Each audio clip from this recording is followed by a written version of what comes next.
Record on করা আছে।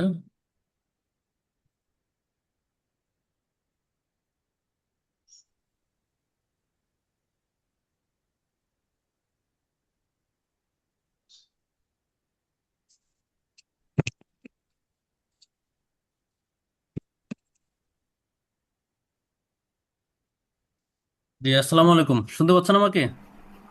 জি ওয়ালাইকুম জি আসসালাম। শুনতে জি, পাচ্ছি, শোনা হ্যাঁ। যাচ্ছে। থ্যাংক জি, ইউ। শুনতে পাচ্ছি।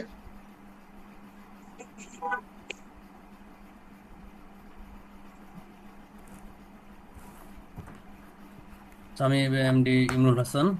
আজকের সেশনটাতে আমি আছি আপনাদের সাথে, 1-1.5 ঘন্টা আছি।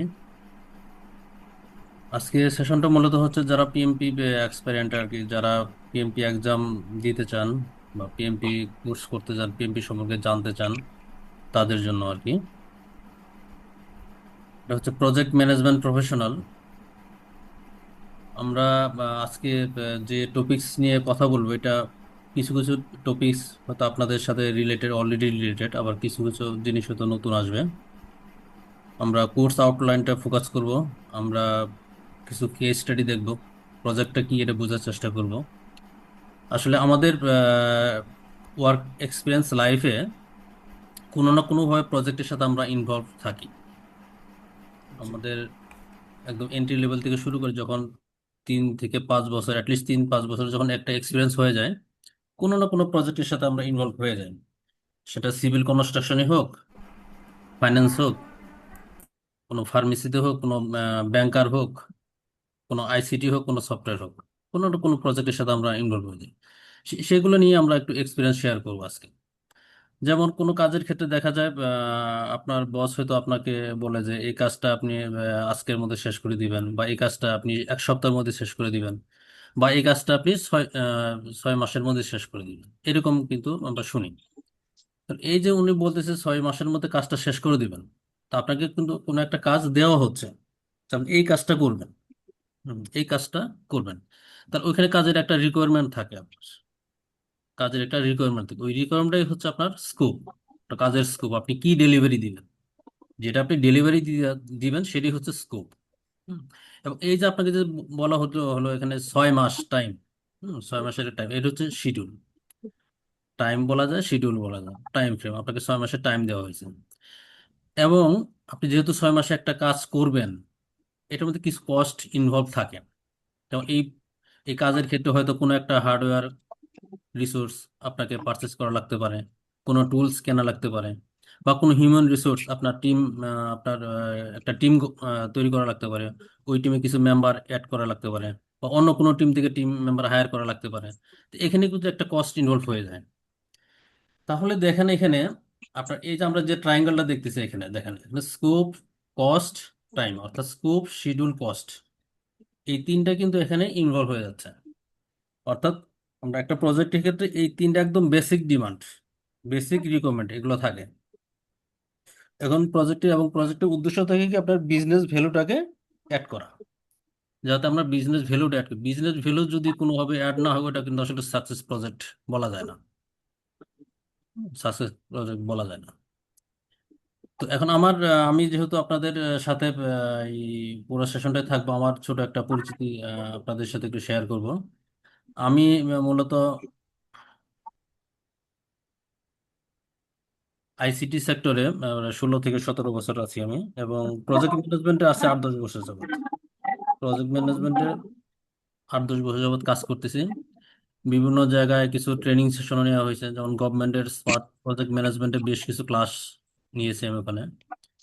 তারপর আমি পিএমপি সার্টিফিকেট আছে, আমার পিএমপি সার্টিফিকেশন করছি, এবং সেই সুবাদে আমার পিএমআই, যে পিএমআই গ্লোবাল এবং পিএমআই লোকাল চ্যাপ্টার, আমাদের বিডি চ্যাপ্টারের সাথে আমি মেম্বার।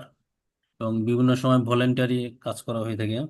পিএমআর যে বিভিন্ন রকম সিম্পোজিয়াম হয়ে থাকে, কনফারেন্স হয়ে থাকে, সেখানে আমি অ্যাটেন্ড করি, ভলেন্টারি কিছু কাজ করার সুযোগ হয়।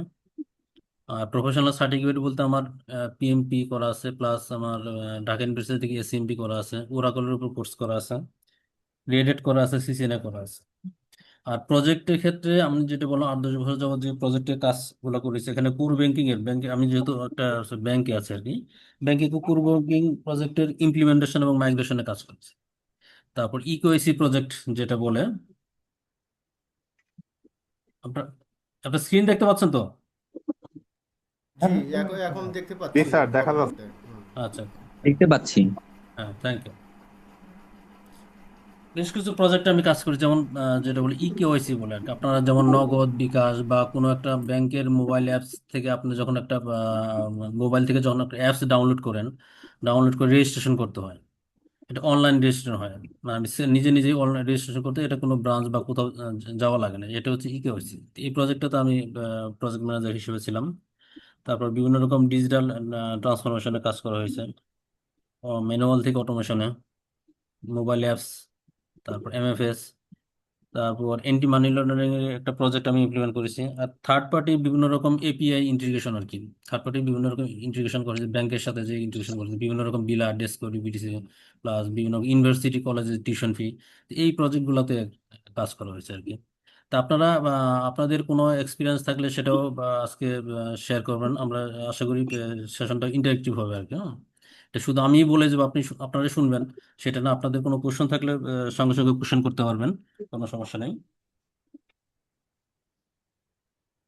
আচ্ছা, আমরা দেখেন এখানে আমরা স্যার, পিরামিড দেখতে পাচ্ছি। জি। একটা কোশ্চেন ছিল। Sorry for interrupt. আমি কখন বুঝতে পারবো যে আমি পিএমপি সার্টিফিকেশন এই কোর্সটা করার জন্য উপযুক্ত? কোশ্চেন মানে একটু পরে পিএমপি করবো। পরীক্ষা দেওয়ার জন্য হ্যাঁ, হ্যাঁ, জি। আপনি কি কোনো কোথাও কোনো কোর্স করেছেন? না, এখন পর্যন্ত কোথাও কোনো কোর্স করিনি। হ্যাঁ, আমি ফার্স্ট আপনার সেশনে জয়েন করলাম। এটা ফার্স্ট সেশন। আহ, এটা জি, এটার ফার্স্ট জন্য সেশন। আপনার, হ্যাঁ, ওগুলো নিয়ে আমরা কাছে কথা বলবো। হ্যাঁ, এসব নিয়ে আমরা হ্যাঁ, কথা হ্যাঁ, বলবো। Sure, sure.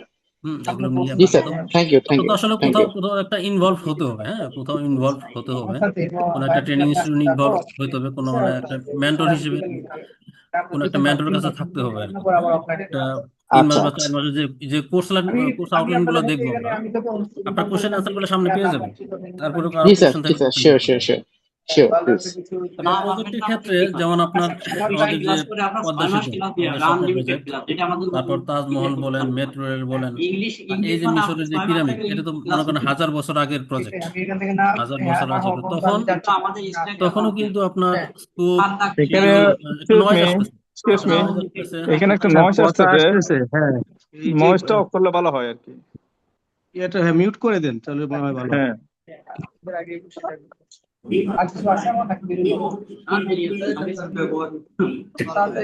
কোশ্চেন করতে পারবো নাকি পরে করব? কোশ্চেন গুলো একটু পরে করতে হবে। তো আমরা কোশ্চেন করতে পারবো না পরে করতে হবে? আমরা পরে সময় দিব। কোশ্চেন আচ্ছা, কোশ্চেনের সময় আমরা একটু আগাই, একটু ওকে, মানে আচ্ছা, একটু জি জি আগালে জি হবে কি, দেখবেন আবার কোশ্চেনের কিছু অ্যান্সার অলরেডি দেখবেন চলে আসছে। জি জি। অলরেডি চলে আসবে। এই যে কিছুক্ষণ পরে কোশ্চেন করলে ভালো হবে। জি, শুরু করেন। জি।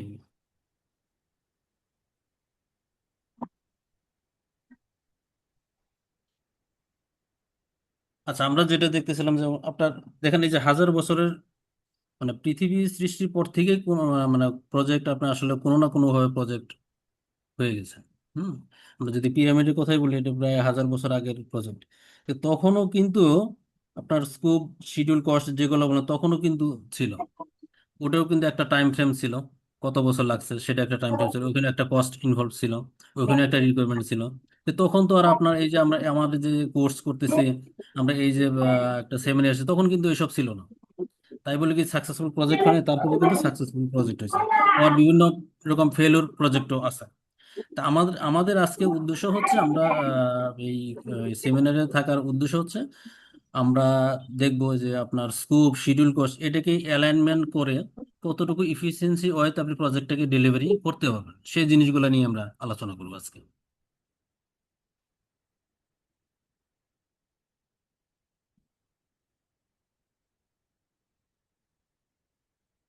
আচ্ছা, আমরা দেখব পিএমপি কি, প্রজেক্ট কি, প্রজেক্ট ম্যানেজমেন্ট, কোর্স আউটলাইন, কিছু কেস স্টাডি আর এক্সাম টিপস, এই বিষয়গুলো নিয়ে আমরা একটু কথা বলবো। কারণ পিএমপি কি, পিএমপির অ্যাব্রিভিয়েশনটা হচ্ছে project management professional. Project management professional. Professional.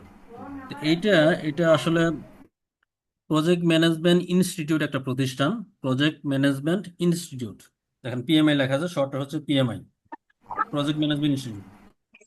ওর একটা ক্রিডেন্সিয়াল, ওর একটা সার্টিফিকেশন এটা। পিএমআই এটা আছে হচ্ছে ইউএসএ তে, ওর হেডকোয়ার্টার আছে ইউএসএ তে। তো পিএমআই হচ্ছে প্রজেক্ট ম্যানেজমেন্ট ইনস্টিটিউট, তারই একটা গ্লোবাল রিকগনাইজ একটা সার্টিফিকেশন হচ্ছে পিএমপি। এই পিএমআই আপনি যদি গুগলে যান, গুগলে গিয়ে যদি আপনি PMI.org লেখেন, PMI.org যদি লেখেন, দেখবেন ওর একটা সাইট চলে আসবে। এটা হচ্ছে পিএমআই এর সাইট, সাইট চলে আসবে। এবং এটা ফাউন্ডেড হয়েছে 1969-এ। ওনার উদ্দেশ্য হচ্ছে প্রজেক্ট ম্যানেজমেন্ট কাজের জন্য বিভিন্ন জায়গায় কনসালটেন্সি করা এবং বেস্ট প্র্যাকটিস গুলাকে ইউটিলাইজ করা, এটা হচ্ছে তাদের উদ্দেশ্য। যে তারা যখন এটা ফাউন্ডেড হয়, তারা বেস্ট প্র্যাকটিস গুলা, বিভিন্ন রকম প্রজেক্ট ম্যানেজার বেস্ট প্র্যাকটিস গুলা কালেকশন করে তারা এই অর্গানাইজেশনটা এস্টাবলিশ করে। এবং তাদের যে ওয়েবসাইটের ফুল অ্যাড্রেসটা হচ্ছে এটা www.pmi.org। এখানে সাইটে দেখবেন অনেক রিসোর্সফুল, প্রজেক্ট ম্যানেজমেন্টের জন্য বেশ রিসোর্সফুল একটা সাইট। প্রচুর লার্নিং করা যাবে এখানে। হ্যাঁ, আপনি লার্নিং করে শেষ করতে পারবেন, সময় পাবেন না, আসল আসল কথা হচ্ছে প্রচুর লার্নিং। এবং PMI.org এস্টাবলিশ হলো 1916, এবং ওরা কি হলো 1996-এ তারা একটা বই পাবলিশ করলো, প্রথম পাবলিকেশন। এটা হচ্ছে পিএম বক, এটা অনেকে বলে পিম বক, অনেকে বলে পিএম বক। হ্যাঁ, এটা পিএম হচ্ছে প্রজেক্ট ম্যানেজমেন্ট, বক হচ্ছে বডি অফ নলেজ, এটা বুক না, হ্যাঁ, body of knowledge, body of knowledge. বই পাবলিশ করে 1996, এবং লেটেস্ট যেটা হচ্ছে 2026 আসছে হচ্ছে 8th এডিশন। আমাদের যে কোর্সটা বা কারিকুলাম যেটা ডিফাইন করা, সেটা হচ্ছে 8th এডিশনের উপর ডিফাইন করা, এইটার উপরই চলবে। এর আগে 6 অনেক দিন চলছে, 6টাই বেশি সময় ছিল, এরপর 7 চলছে, এখন এই আসছে হচ্ছে পিএমআই 8th এডিশন আর কি। পিএমপি কেন করব? পিএমপি যে গ্লোবাল রিকগনাইজ একটা সার্টিফিকেট, এটার কোনো সন্দেহ নেই। আপনি যদি একটু অনলাইনে যদি একটু ঘাটাঘাটি করবেন, দেখুন প্রজেক্ট ম্যানেজমেন্টের জন্য সবচেয়ে ইফেক্টিভ এবং পপুলার। আরও কিছু আছে, যেমন Prince2 আছে, যেটা হচ্ছে ইউকে বেসড, কিন্তু ওইটার চেয়ে এটার ডিমান্ড ওয়ার্ল্ডে খুব বেশি। কারণ আপনি যখন কোনো একটা সার্টিফিকেশন করবেন, কোনো একটা কোর্স করার উদ্দেশ্য থাকে কি? উদ্দেশ্য থাকে আপনি আপনার যে লেভেলে আছেন, এই লেভেল থেকে আপনি আপনাকে একটা নেক্সট লেভেলে দেখতে চান, বা আপনি সুইচ করতে চান, এর চেয়ে ভালো একটা অপরচুনিটি নিতে চান। এসব উদ্দেশ্যে কিন্তু আপনি এই পিএমপি করতে এই চান। কোর্সটা গুরুত্বপূর্ণ। তো এখন পিএমপি করলে কি হয়? পিএমপি করলে কি স্বাভাবিক, আপনার যখন আপনি আপনার সাথে প্যারালাল যখন একটা টিমে যখন 2-3 জন কাজ করেন, এর মধ্যে যখন একটা এই, আপনার হয়তো কেপিআই দিকে সবাই সমান, কিন্তু আপনার যদি কোনো একটা ক্রিডেন্সিয়াল, কোনো একটা সার্টিফিকেট যদি থাকে, দেখেন আপনার স্বাভাবিকভাবে আলাদাভাবে একটু মূল্যায়ন করা হয়। এবং বিভিন্ন রকম সার্কুলার যেগুলো দেখেন আপনি প্রজেক্ট ম্যানেজমেন্টের জন্য, দেখেন পিএমপিটা উল্লেখ করা থাকে, পিএমপিটা উল্লেখ করে, যার কারণে আপনার কি হয়, পিএমপি এই সার্টিফিকেট থাকলে আপনি মনে করতেছেন যে আপনার, তখন এমপ্লয়াররা মনে করে যে উনি রিকগনাইজড, ওনার যে বাবা প্রজেক্ট, এই ওনার ছেলে ওনার যে প্রজেক্ট ম্যানেজমেন্টের যে এই ছেলে নলেজ আছে, সেটা অ্যাপ্রুভ করে। মানে আপনি রিকগনিশন একটা সার্টিফিকেট পান, আপনি যে প্রজেক্ট ম্যানেজার নলেজ আছে, স্কিল আছে, সেটাকে বোঝাবে। অনেক আবার একটু ক্লাস করতেছি সেটা দেখুন এখানে, যেমন বলতেছে একটা রিসোর্সে বলতেছে, পিএমআই এর একটা সোর্স আর কি এক এটা। ভাই প্রচুর সাউন্ড করতেছেন, কাইন্ডলি সাউন্ডটা কমাবেন, বাবার ছেলে যে দেখেন সমস্যা হচ্ছে। হ্যালো, ম্যাম, আপনি করে দেন, কন্ট্রোল আমরা প্যানেল থেকে করে দেন। আমরা দেখতেছি যে পুর প্রজেক্টের কারণে আসলে প্রত্যেকটা ডলারের 11.4% ওয়েস্টেজ হয়, শুধু পুর প্রজেক্ট পারফরমেন্সের জন্য। এই পরিমাণ ডলার ওয়েস্টেজ হয়, একটা পিএমআই এর একটা সোর্স থেকে পাওয়া গেছে। তা আমি যেটা বললাম, পিএমপি অবশ্যই আপনাকে একটা ভ্যালু অ্যাড করে, সেটি বলছে এখানে ভ্যালু অ্যাড করবে আপনার স্যালারি, আপনি স্যালারি দিকে নেগোসিয়েশন করার একটা সুযোগ থাকে আপনার, স্বাভাবিকভাবেই। তারপর এটা তো গ্লোবাল রিকগনাইজ, সেটা বললামই। এবং প্রতি বছর প্রজেক্ট ম্যানেজমেন্টের ক্ষেত্রে প্রতি বছর আমার 2.27 মিলিয়ন জব অপরচুনিটি আসে প্রতি বছর, এরকম জব অপরচুনিটি আসে। এবং জিডিপির বা 5 ভাগের 1 ভাগ স্পেন্ড হয় প্রজেক্ট ম্যানেজমেন্টের ক্ষেত্রে। এবং পিএমপি করা থাকলে আপনাকে স্বাভাবিকভাবে আপনাকে একটা স্কিল মনে করা, আপনাকে স্মার্টার মনে করা হয়। পিএমপি করলে কি হয়, পিএমপি করার সাথে সাথে আপনার বিভিন্ন রকম এই যে যেটা বললাম যে মেম্বারশিপ, মেম্বার হওয়া যায়। পিএমআই লোকাল চ্যাপ্টার, আমাদের বাংলাদেশ চ্যাপ্টার আছে, গ্লোবাল চ্যাপ্টার, বিভিন্ন কান্ট্রিতে বিভিন্ন রকম চ্যাপ্টার আছে। এই যে কোনো চ্যাপ্টারের সাথে আপনি অ্যাড হতে পারেন। তো অ্যাড হলে কি হয়, ওই প্রজেক্ট ম্যানেজমেন্টের লোকদের সাথে আপনার নেটওয়ার্কিংটা বাড়ে। তো নেটওয়ার্কিংটা বাড়ার কারণে আপনার নলেজ, এক্সপিরিয়েন্স, স্কিলটা আলটিমেটলি বেড়ে যায়। তো এই ক্ষেত্রে হচ্ছে আপনার নেটওয়ার্কিংটা জরুরি। এখন আসলে পিএমপি সার্টিফাইড কি পরিমাণ, দেখেন এখানে একটা স্ট্যাটিস্টিক দেখাচ্ছে। এখানে চায়নাতে হচ্ছে around 6 lakh PMP certified, USA তে হচ্ছে মোর দ্যান 4 লাখ, কানাডায় হচ্ছে অ্যারাউন্ড 1 লাখ, ইন্ডিয়াতে মোটামুটি কাছাকাছি 1 লাখের কাছাকাছি, জাপান, বাংলাদেশ, আমরা এই স্ট্যাটিস্টিক্স আমরা অনেক পিছিয়ে আছি। দেখেন এখানে এখন এখন হয়তো আমাদের হয়তো 1,500 হতে পারে পিএমপি সার্টিফাইড। আমাদের বাংলাদেশে এই মুহূর্তে 1,500 হওয়ার সম্ভাবনা আছে অলমোস্ট। জি স্যার, এই ডাটাটা কোত্থেকে পেয়েছেন? হ্যাঁ, এটা পিএমআই, পিএমআই। ও, পিএমআই ডাটা। হুম হুম হুম। পিএমআই তার আমরা যে পিএমপি দেখতেছি, শুধু পিএমপি সার্টিফিকেট না, তার বিভিন্ন রকম সার্টিফিকেট আছে প্রজেক্ট ম্যানেজমেন্টের ক্ষেত্রে। তো প্রথমে আছে হচ্ছে সিএপিএম, একদম যারা ফ্রেশার, যাদের এক্সপিরিয়েন্স নাই, কোনো জব এক্সপিরিয়েন্স, তারাও এটা করতে পারে, সিএপিএমটা করতে পারে। তারা সার্টিফাইড অ্যাসোসিয়েট প্রজেক্ট ম্যানেজার, শুরুতে এটা করতে পারে। এটার ক্ষেত্রে কোনো জব এক্সপিরিয়েন্স লাগে না। এরপর হচ্ছে পিএমপি, তারপর দেখেন হচ্ছে এসিপি। পিএমআই তো প্রজেক্ট ম্যানেজমেন্ট ইনস্টিটিউট, এসিপি হচ্ছে অ্যাজাইল সার্টিফাইড প্রফেশনাল, শুধু অ্যাজাইলের উপর। এটা হচ্ছে program business analyst, business analyst যারা, তাদের জন্য। এটা হচ্ছে প্রোগ্রাম ম্যানেজমেন্ট প্রফেশন, যারা মানে কয়েকটা প্রজেক্ট একসাথে চালায়। এটা হচ্ছে পোর্টফোলিও, যারা কয়েকটা প্রোগ্রাম একসাথে চালায়। স্যার এজাইল স্যার কোনটা বললেন স্যার? অ্যাজাইল সার্টিফাইড প্রফেশনাল, আচ্ছা আচ্ছা, এসিপি। এটা একটা মানে পিএমপিরই একটা পার্ট নাকি এটা আলাদা একটা কোর্স? পিএমআই, পিএমআই এর আলাদা একটা সার্টিফিকেট, আচ্ছা আচ্ছা, পিএমপি থ্যাংক পার্ট ইউ। না, পিএমআই স্যার এর আলাদা একটা সার্টিফিকেশন। স্যার একটা কোশ্চেন ছিল, সেটা হচ্ছে যে জি, ইঞ্জিনিয়ারিং সেক্টরে আসলে কোনটা করলে আসলে বেস্ট হবে, ঠিক আছে, বা ক্যারিয়ারের জন্য একটা ইয়ে দেখেন হবে। পিএমপি, আমি একটু বলি, পিএমপি কিন্তু এটা কোনো ডোমেন স্পেসিফিক না, ডোমেন স্পেসিফিক না যে এটা পিএমপি করবে সিভিল কনস্ট্রাকশনের জন্য, বা যারা হেলথ কেয়ারে চাকরি করে, যারা আইটিতে, যারা ব্যাংকার, এটা সবার জন্য, যে কেউ করতে পারে। ডিজাইনটা এমন ভাবে করা, পিএমপি কোর্সটা ডিজাইনটা এমন ভাবে করা যেটা প্রায় সব ডোমেনই কভার করে। আমরা সামনে আরো দেখবো, আমরা যে প্রেডিক্টিভ বলি, অ্যাজাইল বলি, হাইব্রিড বলি, সবগুলো ডোমেনের উপরই কিন্তু কোশ্চেন থাকে। স্যার আচ্ছা, একটু এটা, বলতে চাচ্ছিলাম হ্যাঁ, যে পিএমপিটা কি তাহলে অনেকটা জেনারেলাইজড, মানে জি জি জি, জেনারেল যারা জানালেন। আছে সবার জন্য? হ্যাঁ হ্যাঁ, সবার জন্য, জি তাহলে জি। এখানে যদি কারো আর্টস ব্যাকগ্রাউন্ড থাকে বা আসলে সায়েন্স ব্যাকগ্রাউন্ড না থাকে বা ইঞ্জিনিয়ারিং নলেজ না থাকে, তাহলে কি আসলেও তাদের পক্ষে কি এটা মানে পাস করা কি আসলে সম্ভব হবে? পাশ করা সম্ভব, সে যদি একটু লেগে থাকে, সম্ভব, সম্ভব। আচ্ছা এটা আচ্ছা, তো সেক্ষেত্রে সায়েন্সের জন্য এরকম এরকম পিওর কোনো সায়েন্স সাবজেক্ট না এটা। হ্যাঁ, আচ্ছা এটা লজিক জেনারেলাইজড। বেসড, কনসেপ্ট আচ্ছা, বেসড, লজিক কনসেপ্ট। কনসেপ্ট। হ্যাঁ, পুরোটা কনসেপ্ট, এটার মুখস্থের কিছু নাই, সায়েন্সের কিছু নাই, এখানে আর্টসেরও কিছু নাই, কমার্সের কিছু, আচ্ছা, পুরোটাই কনসেপ্ট। এখানে ম্যাথমেটিক্স এর কি বিষয় থাকে এখানে? ম্যাথমেটিক্স আপনার পরীক্ষার মধ্যে দেখা দুই একটা ম্যাথমেটিক্স থাকলে থাকতে পারে। আচ্ছা, আমি, মূলত কনসেপ্ট বেসড আর কি, বা লজিক হ্যাঁ এরকম। হ্যাঁ, অবশ্যই অবশ্যই অবশ্যই। এখানে আপনি সামনে একটু দেখলে থ্যাংক বুঝতে ইউ। পারবেন, এটাকে মুখস্থ কোনো কিছুই নেই এখানে। মুখস্থ ট্রেনিং করেন, আপনি ওই ট্রেনিং এর সাথে অ্যালাইন থাকবেন। সম্পূর্ণ ব্যাপারটাই মেবি প্র্যাকটিক্যাল, তাই না? হ্যাঁ সম্পূর্ণ ব্যাপারটাই তো প্র্যাকটিক্যাল, হ্যাঁ, প্রজেক্ট প্র্যাকটিক্যাল ম্যানেজমেন্টের কাজের যে কাজের ব্যাপারগুলো। এক্সপিরিয়েন্স, যে আপনি যে কাজ করতেছেন, আপনার হ্যাঁ, মনে করেন এক্সপিরিয়েন্সটা কি জন্য বলে, পিএমপি বলে অ্যাটলিস্ট 3 বছরের এক্সপিরিয়েন্স বা 5 বছরের এক্সপিরিয়েন্স কি জন্য বলে। তারপর ওই এক্সপিরিয়েন্সটা আচ্ছা। থাকলে আপনি এটার সাথে অ্যালাইন করা সহজ হয়ে যায়। হ্যাঁ, আপনি কোর্স করলেও দেখবেন অনেক কিছু, আপনি ওই কাজ দেখেন, আপনি ওই কাজগুলো ঠিকই করতেছেন, কিন্তু এইভাবে হয়তো চিন্তা করেন নাই। হ্যাঁ, আপনি আপনি বাজেট তৈরি করতেছেন, আপনি শিডিউল তৈরি করতেছেন, কস্ট ম্যানেজমেন্ট করতেছেন, সবই করতেছেন, কিন্তু এইভাবে আপনি হয়তো চিন্তা করেন না। তখন আপনি দেখবেন এটার সাথে অ্যালাইন করা সহজ হয়ে গেছে। এবং আচ্ছা, এটা এই জন্য এক্সপিরিয়েন্সটা প্রায়োরিটি দেয়, প্রায়োরিটি দেয়, এবং এটা একটা আপনার কোশ্চেন ছিল। রেসপন্সিবিলিটি আর অ্যাকাউন্টেবিলিটির একটা রুল থাকে, ওগুলো এক্স্যাক্টলি মানা যায় কি তখন হ্যাঁ প্রতিটা কাজের সাথে সেটা মিলানো যায়। হ্যাঁ, মিলানো যায়, অবশ্যই অবশ্যই মিলানো যায়, মিলানো হ্যাঁ, যায়। আচ্ছা আচ্ছা, এই কস্ট ম্যানেজমেন্টের বিষয়টা যখন বলেন, আমি একটু জিজ্ঞেস করি।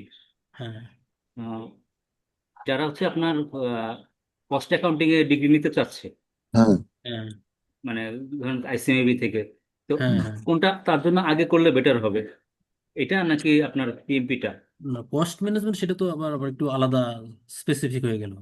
আপনি যদি শুধুই কস্ট ম্যানেজমেন্ট চিন্তা করেন তাহলে ওটা আইসিএম আলাদা স্পেসিফিক হলে, কস্ট ম্যানেজমেন্ট এটার ভিতরে আছে, এটার ভিতরে কস্ট ম্যানেজমেন্ট আছে, শিডিউল ম্যানেজমেন্ট আছে, সব মানে ম্যানেজমেন্টই আছে, কমিউনিকেশন বলেন, রিস্ক পিএমপি বলেন, এটা সবই আছে পিএমপি। নলেজ এরিয়ার মধ্যে আছে আপনি স্যার। যদি শুধুই কস্ট ম্যানেজমেন্ট চিন্তা করেন তো ওটা আবার স্পেসিফিক হয়ে গেছে, হ্যাঁ, ওটা আপনি আলাদা করলে করতে পারেন।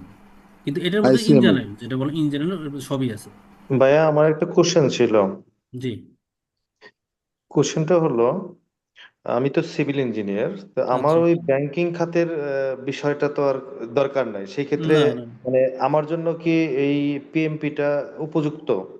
হ্যাঁ অবশ্যই, সিভিল ইনস্ট্রাকশন আপনার, সিভিল সিভিল কনস্ট্রাকশনের জন্য তো ম্যানেজমেন্ট, প্রজেক্ট ম্যানেজার রোলও আছে, প্লাস প্রজেক্ট ম্যানেজমেন্ট তো করতে হয়, এবং আচ্ছা, এটা তো। তার মানে আমি যদি এটা এঙ্গেজ হই এবং পিএমপি সার্টিফিকেট পাই, তাহলে আমার সিভিল ইঞ্জিনিয়ারিং ক্যারিয়ারের জন্য এটা বেটার হ্যাঁ বেটার। হ্যাঁ, এবং সিভিল ইঞ্জিনিয়ার প্রচুর পিএমপি সার্টিফিকেট আছে তো, ওকে, আমার জানা থ্যাংক মতে ইউ, সিভিল ইঞ্জিনিয়ার প্রচুর পিএমপি সার্টিফিকেট আছে। স্যার আমি থ্যাংক ইউ ভাইয়া। আর একটু ইন্টারাপ্ট করি সামান্য একটু। হ্যাঁ আমি হ্যাঁ। বিসিএস প্রশাসন ক্যাডারে আছি, 33তম জি বিসিএস, জি। Senior assistant secretary. তো হুম আমাদের আসলে তো বিভিন্ন জায়গায় কাজ করতে হয়, মন্ত্রণালয়ে, তারপরে হচ্ছে মাঠ প্রশাসন বা বিভিন্ন জায়গাতে। তা আমাদের অনেকেই আছে, দেখলাম আর কি, হয়তো কয়েকজন আছেন। তো আপনার আসলে একটু জানতে চাচ্ছিলাম যে আমাদের এই সার্ভিসে, আপনি যেহেতু দীর্ঘদিন এই ইয়াতে আছেন, সাউন্ড আসতেছে একজন জায়গা থেকে, একটু কাইন্ডলি মিউট করুন। দীপক দা আপনার ইয়েটা একটু মিউট করে দেন। একটু সাউন্ড এক জায়গা থেকে খুব সাউন্ড হ্যাঁ, আসছে। Sorry sorry sorry. জি, তাহলে একটু স্যার এটা জানতে চাইবো যে এটা আমাদের পেশাগত জীবনে, যেন আমি যেই সার্ভিসে আছি সেখানে কতটা হেল্পফুল হবে, বা একটু জাস্ট একটু আপনার কাছ থেকে জানা। Thank you. এটা তো কোর্সটা কি ডিজাইন করে সেটা তো আপনি একটু একটু বুঝতে পারছেন, তাই না? এখন আপনার ওখানকার রোলটা কি সেটা আমাকে তো একটু ক্লিয়ার হতে হবে, হ্যাঁ। জি। তারপর কোনো কোনো কোনো কোনো প্রজেক্টের সাথে কি আপনি তো ইনভলভ আছেন নাকি? না, আমাদের তো উপজেলাতেও প্রজেক্ট থাকে, হ্যাঁ মিনিস্ট্রিতেও প্রজেক্ট থাকে। হ্যাঁ হ্যাঁ হ্যাঁ সেখানে পিডি বা ডিপিডি হিসেবে কাজ করার সুযোগ আছে। হ্যাঁ হ্যাঁ। এখন ওগুলো তো সেক্ষেত্রে আপনি বড় আসলে, রোল প্লে করেন, জি জি, সেখানে বড় রোল আসলে, প্লে করেন, হ্যাঁ। তো আপনি অবশ্যই কাজে লাগানোর সুযোগ আছে তো আপনার।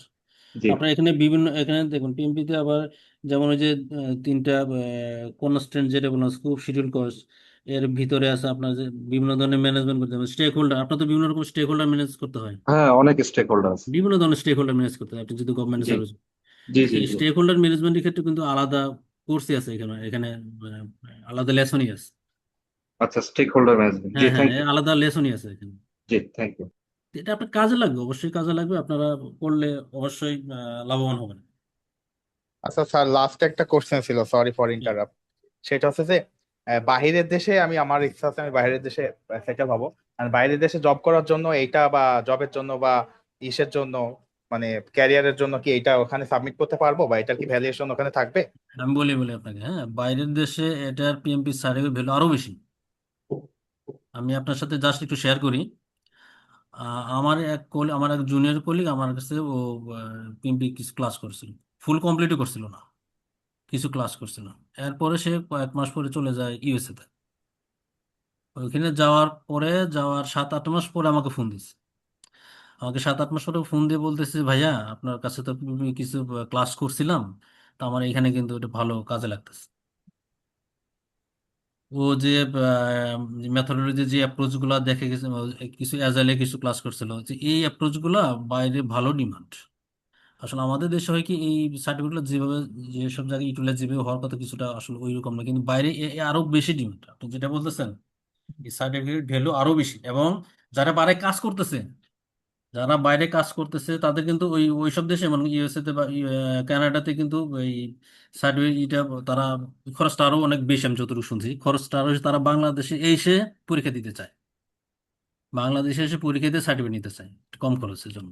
তার মানে আপনি জি স্যার, বলতে চাচ্ছেন বুঝতে বাইরের দেশে অ্যাপ্লিকেশন অনেক বেশি। তো আমরা একটু সামনের দিকে আগাই, হ্যাঁ, সামনের দিকে আগলে আপনাদের কোশ্চেনে অনেক সলিউশন চলে আসবে, এবং এরপরে কোনো কোশ্চেন থাকলে আমরা একটু শেষের দিকে চেষ্টা করবো, হ্যাঁ, আমরা একটু আগাই। আচ্ছা, আপনাদের সাথে তো কথা বলতেছিলাম, এখন একটু আমরা একটু, আপনারা একটু আপনাদের একটু পরিচয় দিবেন, আপনারা আপনাদের নাম, কোথায় আছেন, কোন পজিশনে আছেন, এবং আপনারা আসলে সেমিনারে জয়েন করার উদ্দেশ্য বা কি, একটু যদি আপনার একটু শেয়ার করতেন, হ্যাঁ, তাহলে সেশনটা হয়তো আর একটু ইন্টারেক্টিভ হতো আর কি। জি, আসসালামু আলাইকুম। ওয়ালাইকুম আসসালাম। আমি মোহাম্মদ আরাফাত হোসেন। আমি সিনিয়র সহকারী সচিব জনপ্রশাসন মন্ত্রণালয়ে আছি। এর আন্ডারে যে বিয়াম ফাউন্ডেশন আঞ্চলিক কেন্দ্র আছে বগুড়া, আমি সেখানে কর্মরত আছি সহকারী পরিচালক হিসেবে। তো মূলত আমার এই কোর্সটা করার একটা ইচ্ছা এই জন্য যে আমাদের যেহেতু আসলে বিভিন্ন জায়গায় চাকরি করতে হয়, মূল পদ আছে, প্রেষণ আছে, বিভিন্ন প্রজেক্টেও কাজ করার সুযোগ আছে উপজেলা বা জেলা লেভেলে বা বিভাগীয় পর্যায়ে। সেই হিসাবে প্রজেক্ট ম্যানেজমেন্টের বেসিক যে জিনিসগুলা সেটা যদি জানার সুযোগ আমার মনে হয় এই কোর্সের মাধ্যমে পাওয়া যাবে। এবং পিএমপি সার্টিফাইড যদি ফাইনালি হওয়া যায়, সেই বিষয়টিকে কাজে লাগিয়ে হয়তো বা অনেক প্রজেক্টে আমাদের পিডি বা ডিপিডি হিসেবে কাজ করার সুযোগ আছে। এই জন্যই মূলত আজকের এই ট্রেনিং এ আসলে যে একটা ফ্রি সেমিনার সেখানে অংশগ্রহণ করলাম। আর সবাইকে আমার পক্ষ থেকে সালাম এবং শুভেচ্ছা জানাচ্ছি। এবং একটা বিষয় হয়তো বা শেষের দিকেই যদি জবাব দেন স্যার, সেটা হচ্ছে যে চূড়ান্তভাবে আমাদের পিএমপি সার্টিফাইড হওয়ার জন্য পরীক্ষা তো দিতেই হবে। এর পাশাপাশি আসলে আর কি কি লাগে, আমি যেটা জানি যে 40 ঘন্টার একটা মনে হয় একটা লাগে এক্সপিরিয়েন্স বা এই ধরনের এই বিষয়গুলো হয়তো বা শেষের দিকে বা কোনো এক সময় যদি একটু জবাব দেন তাহলে তো বিষয়গুলো পুরোপুরি জানা যাবে। সবাইকে ধন্যবাদ। আসসালামু আলাইকুম। Thank you. আসসালামু আলাইকুম। আমি ইঞ্জিনিয়ার আব্দুস সোবহান। আমি মানাবে ওয়াটার পার্ক, নিশ্চয় চিনেন, আমি মানাবে ওয়াটার পার্কে সিভিল ইঞ্জিনিয়ারিং ডিপার্টমেন্টের হেড হিসেবে আছি। তো এই হলো মোটামুটি আমি BSc civil engineering IB membership ধারী। আসসালামু আলাইকুম। জি, ওয়ালাইকুম আসসালাম, থ্যাংক ইউ। জি, নেক্সট আসসালামু একজন আলাইকুম। বলুন। আসসালাম। জি, আসসালামু আলাইকুম। ওয়ালাইকুম শুনতে আসসালাম। পাচ্ছেন? জি, শুনতে পাচ্ছি, বলেন। জি, আমি রাকিবুল হাসান রাকিব। আমি আছি ব্র্যাকের সাথে। আমি ওয়েস্ট ম্যানেজমেন্ট প্রজেক্টের স্পেশালিস্ট হিসেবে কাজ করছি। আমার কর্মস্থল সাভার এবং আমি সিভিল ইঞ্জিনিয়ার অ্যান্ড একটা মাস্টার্স আছে ডিজাস্টার ম্যানেজমেন্টের উপরে। অ্যান্ড আমি এনজিও সেক্টরে লাস্ট 5-6 ইয়ার্স যাবত আছি, যদিও কনস্ট্রাকশন দিয়ে শুরু হয়েছিল। সো এনজিও সেক্টরে আসলে প্রচুর প্রজেক্টই আসে, প্রজেক্ট বেসড যে কাজগুলো হচ্ছে। পিএমপি আমাকে ওই দিকে আর একটু ব্রাইটার একটা ফিউচার দিবে আশা করি। এই কারণে আপনার এই সেমিনারটায় যুক্ত হলাম এবং আপনার প্রোফাইলটা আমি চেক করেছি, তারপরে যুক্ত হলাম। আসলে very high valuable profile. So ভালো কিছু আশা করছি আর কি। Thank you. জি, থ্যাংক ইউ। আসসালামু আলাইকুম। আমি জোহা বলতেছিলাম। আমি ইএসএল কোম্পানিতে আছি আর কি, ডেপুটি ম্যানেজার হিসেবে।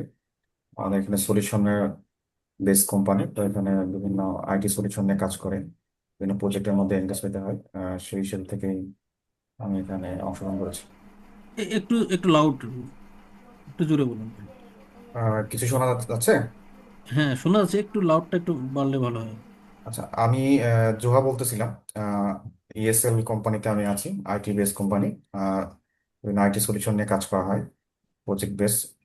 তো সেই হিসাব থেকেই আমি এখানে অংশগ্রহণ করেছি, আহ, কিছু নলেজ নেওয়ার জন্য আর কি। Thank you.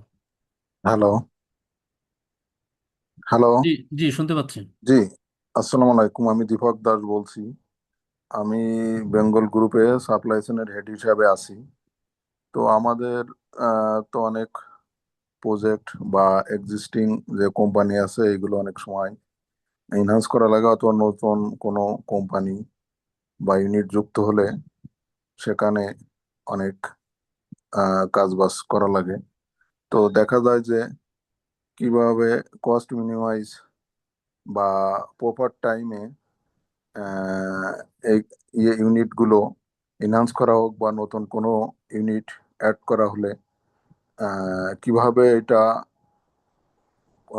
মিনিমাম কস্টের ভিতরে বা একটা ডিউরেশন, কারণ যত ডিউরেশন যাবে এটা আসলে কস্ট ততই বেড়ে যাবে। তো একটা পার্টিকুলার ডিউরেশন থাকে বা তার আগে যদি এটা শেষ করা যায় তাহলে অনেক কস্ট সেভ হবে। দেখা যাচ্ছে যে একটা প্রজেক্ট শুরু করা হয়েছে হয়তো 2 বছর বা 2.5 বছরের, একটা ব্যাংক থেকে একটা লোন নিয়ে ইয়ে করা হয়েছে যে 2 বছর পরে আপনার ইন্টারেস্ট বা ইয়েটা শুরু হবে বা এরকম একটা ইয়ে যখন থাকে, তো যদি এটা করার উদ্দেশ্য হচ্ছে এটা যদি ইফেক্টিভলি আমরা করতে পারি তাড়াতাড়ি, দেখা যাচ্ছে কোম্পানির জন্য বা আমাদের কেরিয়ারের জন্য অনেক সুবিধা। আর যদি এটার টাইমলি শেষ না করতে পারি, তাহলে কোম্পানিও ঠিক হয়ে যাবে, আমাদেরও পারফরমেন্সে ঘাটতি পড়বে। তো এই জন্যই বেসিক্যালি এটা আমি করতে চাচ্ছি আর কি। Thank you. Thank you. আসসালামু আসসালামু আলাইকুম। আলাইকুম। সালাম। ও প্লিজ কন্টিনিউ। বলেন, আপনি আগে বলেন। জি বলেন তাহলে। আসসালামু আলাইকুম। ওয়ালাইকুম আসসালাম, শুনতে পাচ্ছি। আমি মোহাম্মদ জুবের আহমেদ বলছি। আমি উপপরিচালক বাংলাদেশ বিদ্যুৎ উন্নয়ন বোর্ড কর্মরত আছি। আমি এখানে এক্সটার্নাল ফাইন্যান্স এবং প্রজেক্টে কাজ করতেছি। আমি বর্তমানে দুইটা প্রজেক্ট কমপ্লিট করেছি। একটা হচ্ছে বিশ্ব ব্যাংকের এবং হচ্ছে ইসলামিক ডেভেলপমেন্ট ব্যাংকের 250 মেগাওয়াট কম্বাইন্ড পাওয়ার প্ল্যান্টে কর্মরত আছে প্রজেক্টে। তা আমি মূলত প্রজেক্টের কাজে ইনভলভ থাকার কারণে আমি প্রজেক্ট এই কোর্সটা করতে চাচ্ছি। আমার এই বিষয় সম্পর্কে আমি আহ, আহ, এক জায়গায় আমি ট্রেনিংও করেছিলাম, কিন্তু আসলে পুরা ফুল ওখানে করতে পারিনি কাজের ব্যস্ততার জন্য। প্লাস আমার প্রজেক্টের শেষ সময় ছিল তখন, তো আসলে ওই পর্যন্ত করতে পারিনি। আমার একটা প্রশ্ন ছিল। প্রশ্ন হচ্ছে যে সিএস এর এটা কি পিএমআই বা কোনো সার্টিফাইড কোনো ট্রেনিং সেন্টার কিনা, এক। সেকেন্ড কথা হচ্ছে যে আমি যতটুকু জানি যে পিএমআই বা পিএমপি থেকে যে সার্টিফিকেট পাওয়া যায় আর কি, পরীক্ষা দেওয়ার পর এটার ভ্যালিডিটি থাকে 2 বছর। তো ওইটা রিনিউ করার জন্য 60 আওয়ার পরে পিডিউ লাগে, পিডিউ একটা করার আগে। এটা কি আপনারা প্রোভাইড করেন কিনা? তো একটু বলি আমি, হ্যাঁ। প্রথমত আপনার এটা 2 বছর না 3 বছর। পিএমপি সার্টিফিকেটের মেয়াদ হচ্ছে 3 বছর। মেয়াদ 3 বছর। 3 বছর পর রিনিউ করতে হয়, 60 পিডিউ লাগে। 60 পিডিউ বিভিন্নভাবে আসলে আর্ন করা যায়। বিভিন্ন আপনি যখন পিএমপি সার্টিফিকেট হয়ে যাবেন বা কোনো একটা মেম্বারশিপ যখন থাকেন, আপনার কাছে বিভিন্ন রকম সেমিনারের লিঙ্ক চলে আসবে। দেখুন, ভার্চুয়ালি বিভিন্ন রকম সেমিনারে অ্যাটেন্ড করা যায়, আর ফিজিক্যালি বিভিন্ন রকম সিম্পোজিয়ামে অ্যাটেন্ড করা যায়। এখান থেকে পিডিউ আর্ন করা যায়, আওয়ার হিসেবে পিডিউ কালেক্ট করি। তারপর অনলাইনে বিভিন্ন রকম কিছু সেশন আছে, পিএমআই নিজেরই কিছু সেশন আছে, যেখান থেকে আপনি কিছু লার্ন করতে পারেন। এবং ওখান থেকে প্রতি আওয়ারলি আপনাকে পিডিউ দেয়। কাজে 3 বছরে 60টা পিডিও একেবারে খুব ইজি জিনিস। হ্যাঁ, এটা কোনো ট্রেনিং ইনস্টিটিউটের জন্য যে আপনার পিডিও আপনি নিবেন বা নিজে পারবেন না, জিনিসটা ওইরকম না। তো আপনার নিজে নিজেও এটা শেষ করা যায়। আমি আমার পিডিও শেষ হয়েছিল 1 বছরের মধ্যে, 60 পিডিও। এরপর 2 বছর আর কিছু লাগে নাই আমার। আচ্ছা, এই ক্ষেত্রে যারা ধরেন প্র্যাকটিক্যাল প্রজেক্টে কর্মরত আছে সেই কাজগুলো দেখে কি পিডিও হ্যাঁ হ্যাঁ পয়েন্ট? হ্যাঁ, সেটাও করা যায়, সেটাও করা যায়। আপনি আপনি কোনো একটা কাজের, কোনো প্রজেক্টের কাজ আছে, সেটাও আপনি দেখাতে পারবেন। সেটাও আচ্ছা, দেখাতে পারবেন। কোনো একটা ট্রেনিং এ জয়েন করছেন, সেটাও দেখাতে পারবেন। এটা কোনো ঘটনা না।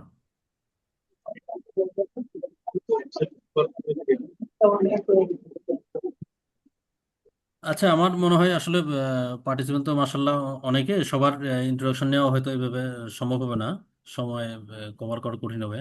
আমি মূলত আমার সেশনটা একটু আগাতে থাকি, এরপর আবার কথা বলবো আপনাদের সাথে। সিএসএল নিয়ে একটা কোশ্চেন আবার করতে, সিএসএল পিএম এ পার্টনার কিনা। আমি জাস্ট হচ্ছে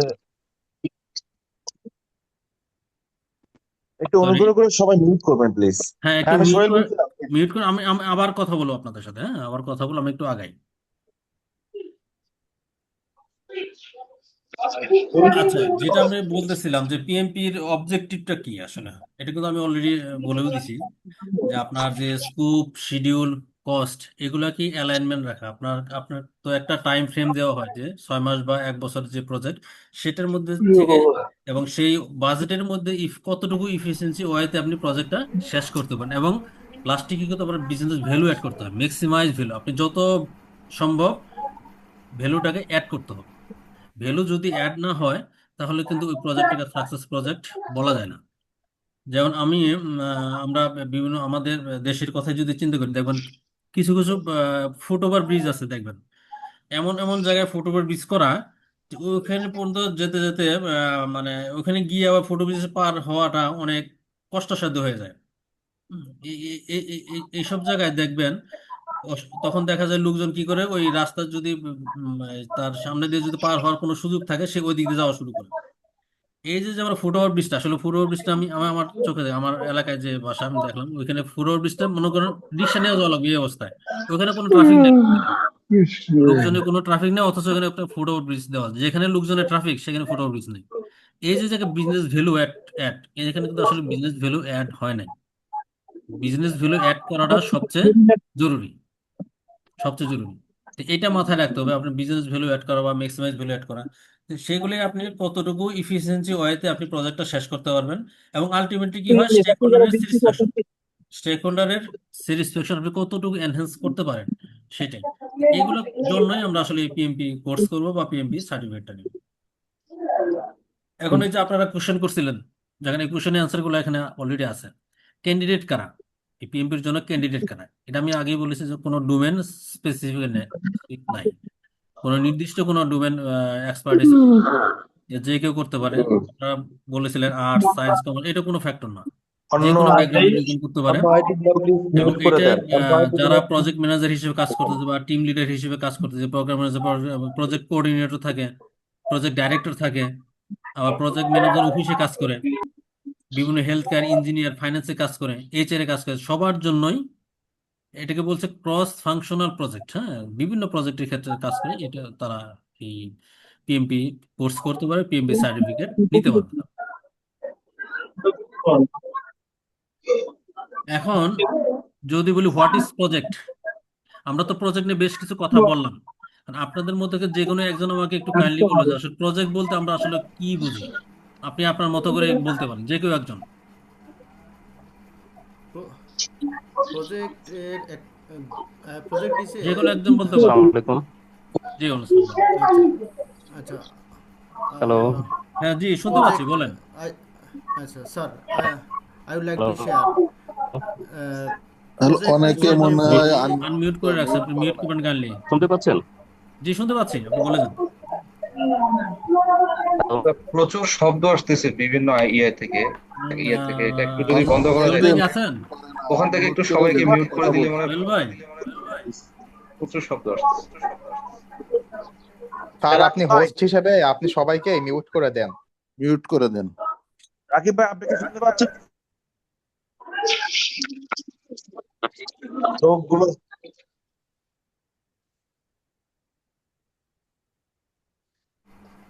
Sir, sir, I can share the project. What is project? জি বলেন। I think project is a temporary undertaken to create unique product, result, and services where their ending and beginning will be there. মানে যেখানে শুরু এবং শেষ থাকবে sir, এবং সেটা result হতে পারে। হ্যালো, প্লিজ কন্টিনিউ করেন।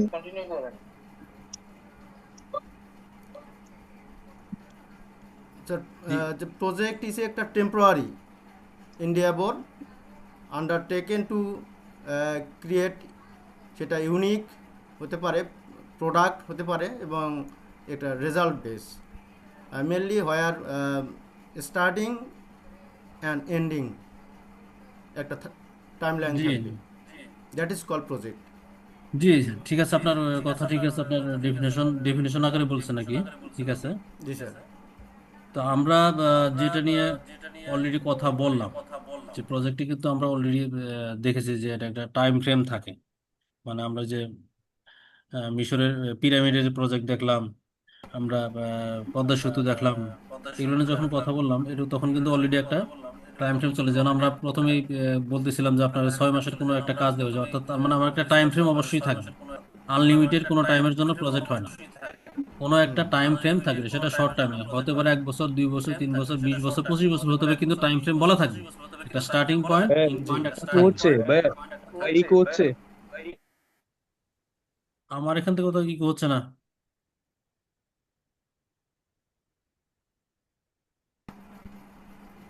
ওকে কন্টিনিউ করেন। হ্যাঁ, তো সেটাই হলো আপনি যেটা বলেন টেম্পোরারি এন্ডেভার, অর্থাৎ একটা শর্ট টাইমের জন্য কাজটা থাকে, এবং সেটা কি হয় ইউনিক প্রোডাক্ট হতে পারে, সেটা সার্ভিস হতে পারে বা রেজাল্ট হতে পারে। রাইট। মানে যেমন আমাদের একটা পদ্মা সেতু আছে, যেমন এখন আমাদের গভর্নমেন্ট চিন্তা করতেছে সেকেন্ড একটা পদ্মা সেতু করার জন্য। দলীয় পার্টির ওদিকে সেকেন্ড একটা পদ্মা সেতু করা যায় কিনা। তো পদ্মা সেতু একটা আছে, যখন একটা পদ্মা সেতু করব, সেটা কি একই প্রজেক্ট হবে? সেটা কিন্তু এক প্রজেক্ট হবে না, যেহেতু ওইটার স্কোপ, ওইটার শিডিউল, ওইটার বাজেট সবকিছু ডিফারেন্ট হবে, ওইটার ফিজিবিলিটি স্টাডি সবকিছু ডিফারেন্ট হবে, ওইটা আরেকটা একটা প্রজেক্ট। অর্থাৎ আপনি আপনি একটা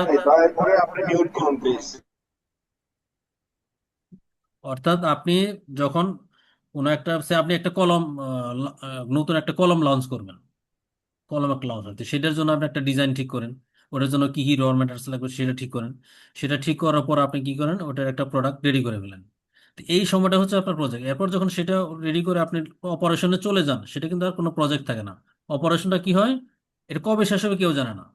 অপারেশনটা কবে শেষ হবে কেউ জানে না। এটা হচ্ছে বেসিক পার্থক্য এখানে, বেসিক ডিফারেন্সটা এখানে। প্রজেক্টের নির্দিষ্ট টাইম ফ্রেম থাকে, কিন্তু অপারেশনের কোনো টাইম ফ্রেম থাকে না। যেটা আপনি আমাদের এক ভাই বলে, যেটা must have start date in date, একটা বিজনেস ভ্যালু অ্যাড করতে হবে, যেটা আমি আগে বললাম, এবং এই ট্রিপল কনস্ট্রেন্ট যেটা বললাম, স্কুপ শিডিউল কস্ট, এটা থাকবে। এই কনস্ট্রেন্টে তো আমি অনেক কথাই বলেছি, এবং ওভারঅল কি হয়, কোয়ালিটি মেনটেন করতে হয়। এগুলো করার উদ্দেশ্য হচ্ছে কোয়ালিটি মেনটেন করা। যদি কোয়ালিটি মেনটেন না হয়, তাহলে কিন্তু বিজনেস ভ্যালু অ্যাড হয় না। প্রজেক্ট ম্যানেজমেন্টটা কি? প্রজেক্ট তো বুঝলাম, প্রজেক্ট ম্যানেজমেন্ট হচ্ছে আপনার, আপনি যে আপনার যে নলেজ, আপনার যে স্কিল, বিভিন্ন রকম টুলস অ্যান্ড টেকনিক যে আছে, সেগুলোকে অ্যাপ্লাই করে কোনো একটা স্পেসিফিক একটা অবজেক্ট বা গোল অ্যাচিভ করা। এবং অ্যাচিভটা করবেন কি করে, আপনার যে বাজেট, স্কোপ, টাইম যেটা দেওয়া আছে, সেটার ভিতরে থেকে আপনি ডেলিভারি দেবেন। এটা হচ্ছে প্রজেক্ট ম্যানেজমেন্টের কি, প্রজেক্ট ম্যানেজারদের কাজ। এখন আমরা তো বিভিন্ন রকম পুর প্রজেক্ট ম্যানেজমেন্ট দেখি। পুর প্রজেক্ট ম্যানেজমেন্টের জন্য কি হয় আসলে, ডেডলাইন মিস হয়। যেমন আপনাকে কোনো একটা 6 মাসের কোনো একটা প্রজেক্ট, আপনার যদি ম্যানেজমেন্ট যদি ঠিক থাকে, প্রজেক্ট ম্যানেজমেন্টটা যদি আপনি ঠিক মতো না করেন, তখন থেকে 6 মাসের যায় দেখবেন এসে প্রজেক্টটা ডেলিভারি হয়নি, অর্ধেক কাজ হয়েছে। এখন আপনাকে যদি কোনো সিনিয়র ম্যানেজমেন্ট আপনাকে জিজ্ঞেস করে, আপনি হয়তো বলবেন আরো 1 মাস লাগবে। 1 মাস পরে যায় দেখলো আরো 15 দিন লাগবে। তো এভাবে বারবার কি হয়, ডেডলাইন মিস হয়।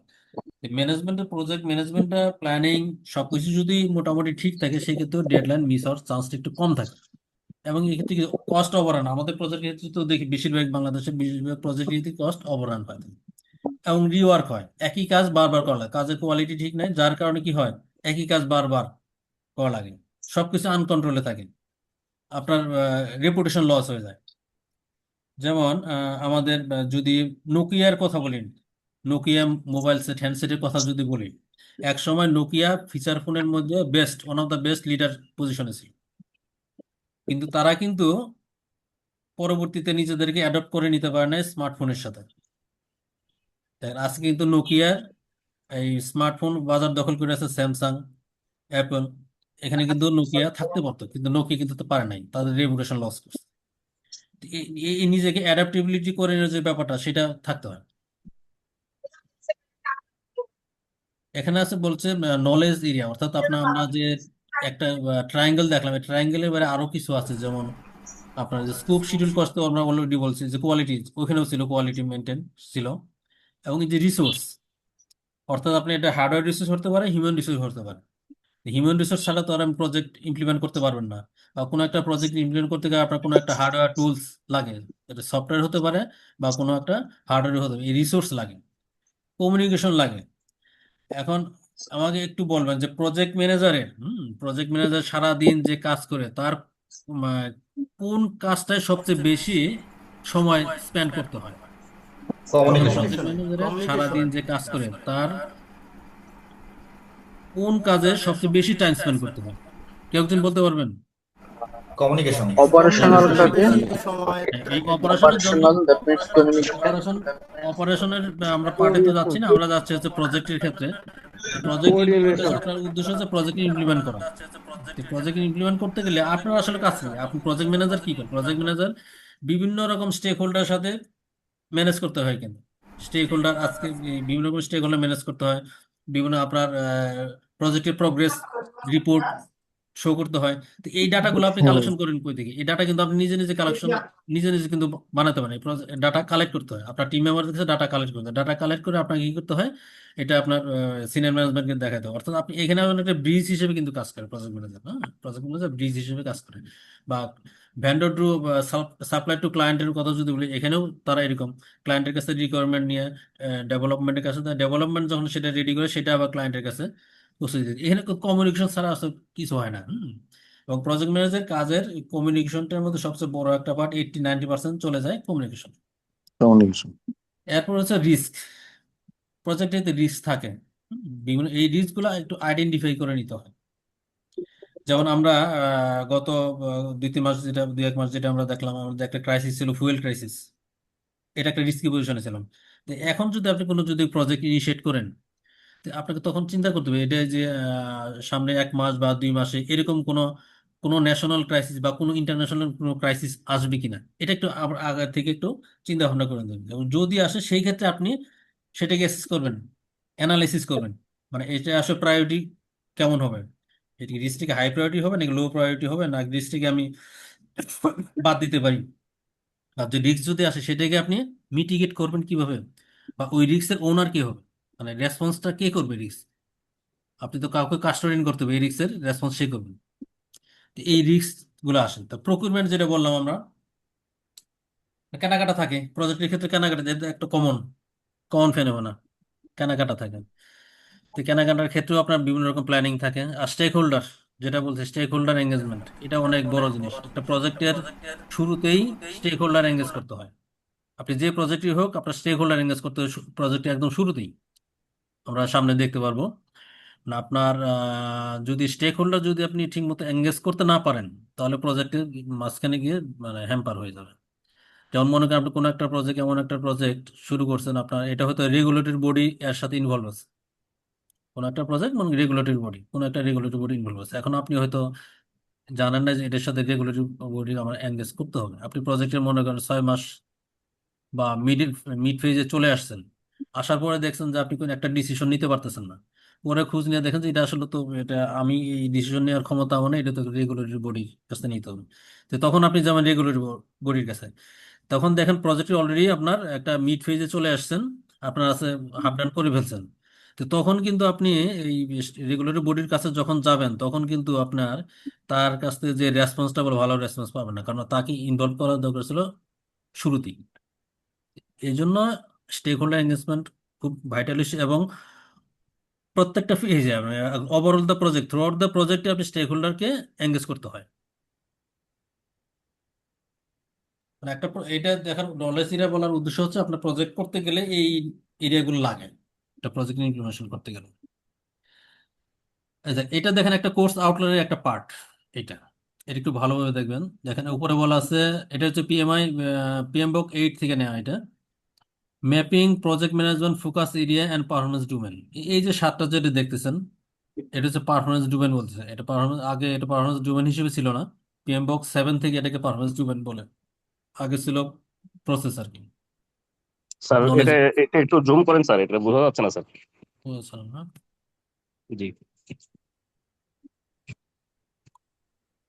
এখন জি, হচ্ছে থ্যাংক ইউ। এগুলা কি জি স্যার। নলেজ এরিয়া না স্যার?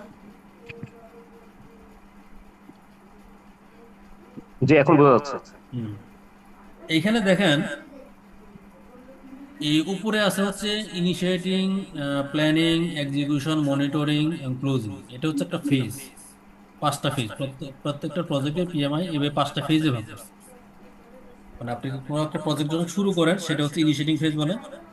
ইনিশিয়েটিং হওয়ার পরে প্ল্যানিং করতে হয়, বিভিন্ন ধরনের প্ল্যানিং করতে হয়। দেখেন এখানে ইনিশিয়েটিং এ কি আছে, বলছে ইনিশিয়েট প্রজেক্ট মানে কিক অফ করা, প্রজেক্টকে কিক অফ করবে। দেখেন এখানে বলা হয়েছে আইডেন্টিফাই স্টেক হোল্ডার। আমি যেটা বললাম আর কি, আপনি শুরুতেই স্টেক হোল্ডার আইডেন্টিফাই করতে পারেন। ইনিশিয়েটিং এসেই, ইনিশিয়েটিং ফেজে এসে আপনাকে কি করতে হবে, পিক আপ করতেন, প্রজেক্ট পিক আপ করতেছেন, এবং এখানে স্টেক হোল্ডারকে আইডেন্টিফাই করবেন। এবং এখানে দেখেন এই যে যে 7টা পারফরমেন্স ডোমেন, এখানে গভর্নেন্স আছে, স্কোপ আছে, শিডিউল,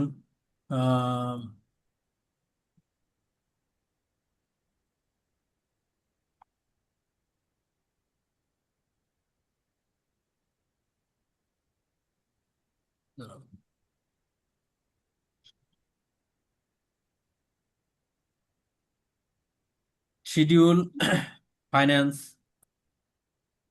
এরকম 7টা ডোমেন এখানে। এই 7টা ডোমেনের সাথে আপনার এখান থেকে অ্যালাইনমেন্টটা দেখেন। আপনার গভর্নেন্স হচ্ছে নতুন আসছে, এটা গভর্নেন্স PMBOK 8 এর জন্য এটা নতুন। এটা আগে PMBOK 7 বা 6 এটা ছিল না।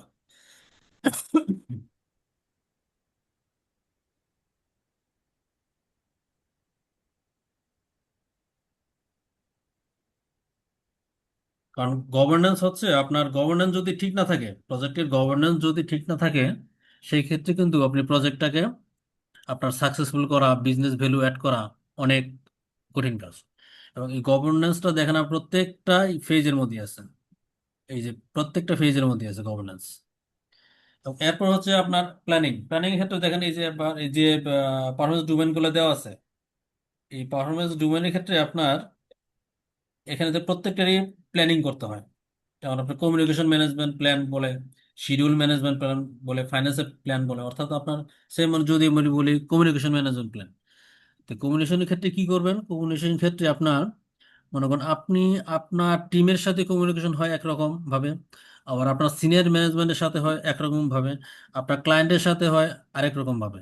তো কার সাথে কিরকম কমিউনিকেশন করতে হবে এবং কার সাথে কিরকম ফ্রিকোয়েন্সি থাকবে, আপনার সিনিয়র ম্যানেজমেন্টের কাছে কিন্তু আপনি বারবার কমিউনিকেশন করতে পারবেন না, ওনাকে হয়তো মান্থলি বা কোয়ার্টারলি করতে পারেন। আবার টিম মেম্বারদের কাছে হবে একরকম, ক্লায়েন্টের সাথে একরকম, আবার কোনটা ফিজিক্যালি করতে হবে, কোনটা ভার্চুয়ালি করলে চলবে, তো এগুলো সব কিছু প্ল্যান থাকে। এবং সবগুলো প্ল্যান করে সেটাকে একটা একটা জায়গায় রাখা, সেটা হচ্ছে প্রজেক্ট ম্যানেজমেন্ট প্ল্যান বলে। আপনার এই যে পারফরমেন্স ডোমেন যেগুলো দেখছি সবগুলোর জন্য আলাদা আলাদা প্ল্যান করতে হবে, প্ল্যান করার পর একটা প্রজেক্ট ম্যানেজমেন্ট প্ল্যান, একটা ফাইল তৈরি হবে। এরপর হচ্ছে এক্সিকিউটিং, অর্থাৎ আপনি যে প্ল্যানগুলো করছেন সেইভাবে আপনি কাজ শুরু করবেন। এরপর হচ্ছে মনিটরিং। মনিটরিং বলতে আপনার আপনার যে শিডিউল, যে কস্ট, যে স্কুপ, যেমন ভ্যালিডেট স্কুপ, অর্থাৎ আপনার এগুলো অ্যালাইনমেন্ট ঠিক আছে কিনা সেটাকে মনিটরিং করা এবং কন্ট্রোল করা। এরপর যখন ক্লোজিং ফেজ আসে, ক্লোজিং ফেজে এসে কি হয়, আপনার প্রজেক্টের সব ফেজগুলো ক্লোজ করতে হয়, ডেলিভারি দিতে হয়। ডেলিভারি দেওয়ার পর আপনার প্রজেক্টের যে রিসোর্সগুলো অ্যাঙ্গেল ছিল সেই রিসোর্সগুলোকে রিলিজ করতে হয়, রিলিজ করে দিতে হয়। এবং একটা লেসন লার্ন একটা ওয়ার্ড আছে, যেটা হচ্ছে আপনার প্রজেক্ট থেকে কি কি শিখলেন। এই প্রজেক্টে যে শুরু থেকে নিয়ে শেষ করলেন, ডেলিভারি দেন, প্রজেক্টে কি কি শিখলেন সেটা একটা লেসন লার্ন একটা রাখতে হয়, যাতে এই লেসন লার্নের পরবর্তী কোনো একটা প্রজেক্ট শুরু হলে লেসন লার্ন তখন কাজে লাগে।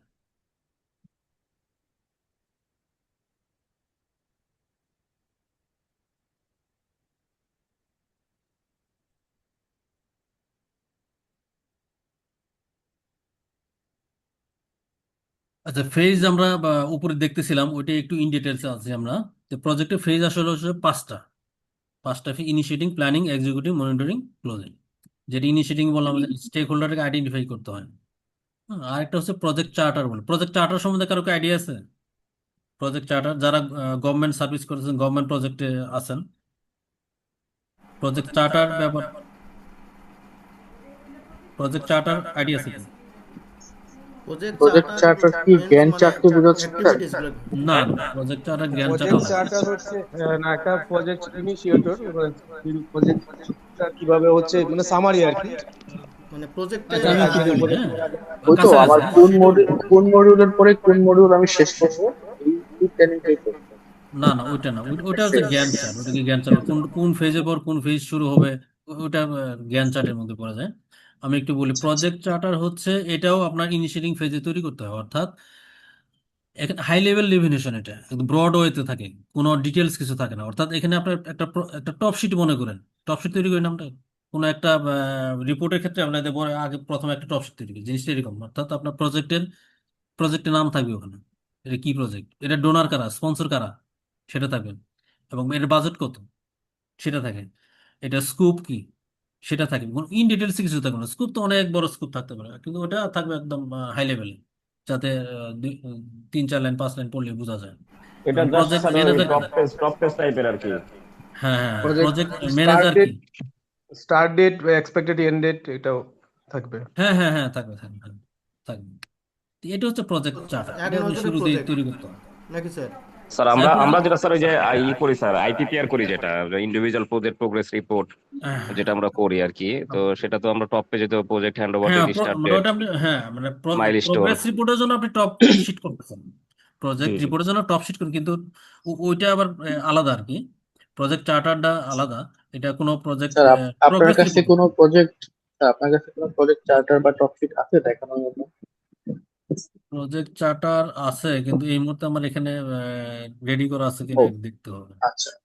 আছে আমার কাছে, কিন্তু এটা একটু খুঁজতে হবে আর কি, মানে অনেক ফর্ম আছে, অনেক ফরম্যাট আছে মানে যে কোনো একটা প্রজেক্ট। ফরম্যাট দেখালে যেতে বুঝতে হ্যাঁ পারতাম আচ্ছা, কিরকম আমি ওটা হয় শেষের আসলে। দিকে ট্রাই করবো, হ্যাঁ শেষের জি দিকে স্যার, ট্রাই থ্যাংক করবো। এগুলো ওইরকম stakeholder register, stakeholder engagement বা স্টেক হোল্ডার রেজিস্টারের ফরম্যাট আছে, এগুলো অনেক ফরম্যাট আছে, ওটা মানে পিএমআই নিজস্ব ফরম্যাটই আছে। এরপর হচ্ছে ইনিশিয়েটিভ করে প্ল্যানিং, যেটা আমরা বললাম সবকিছুর প্ল্যানিং করতে হয় আপনার। আপনার যদি 1 বছরের প্রজেক্ট হয়, তো আপনি এটা কি কোয়ার্টারলি আপনি বাজেট সারবেন নাকি মান্থলি সারবেন, এটা সবকিছু প্ল্যানিং এ বলা থাকবে। এক্সিকিউশন, মনিটরিং, ক্লোজিং, এগুলো তো বললামই আমরা। দেখেন এখানে একটা সেন্টেন্স আছে, if you fail to plan you are planning to fail. এটা একটু বলবেন খালি কি বোঝাতে যাচ্ছে এখানে, if you fail to plan you are planning to fail, মিনিংটা কি বোঝায়?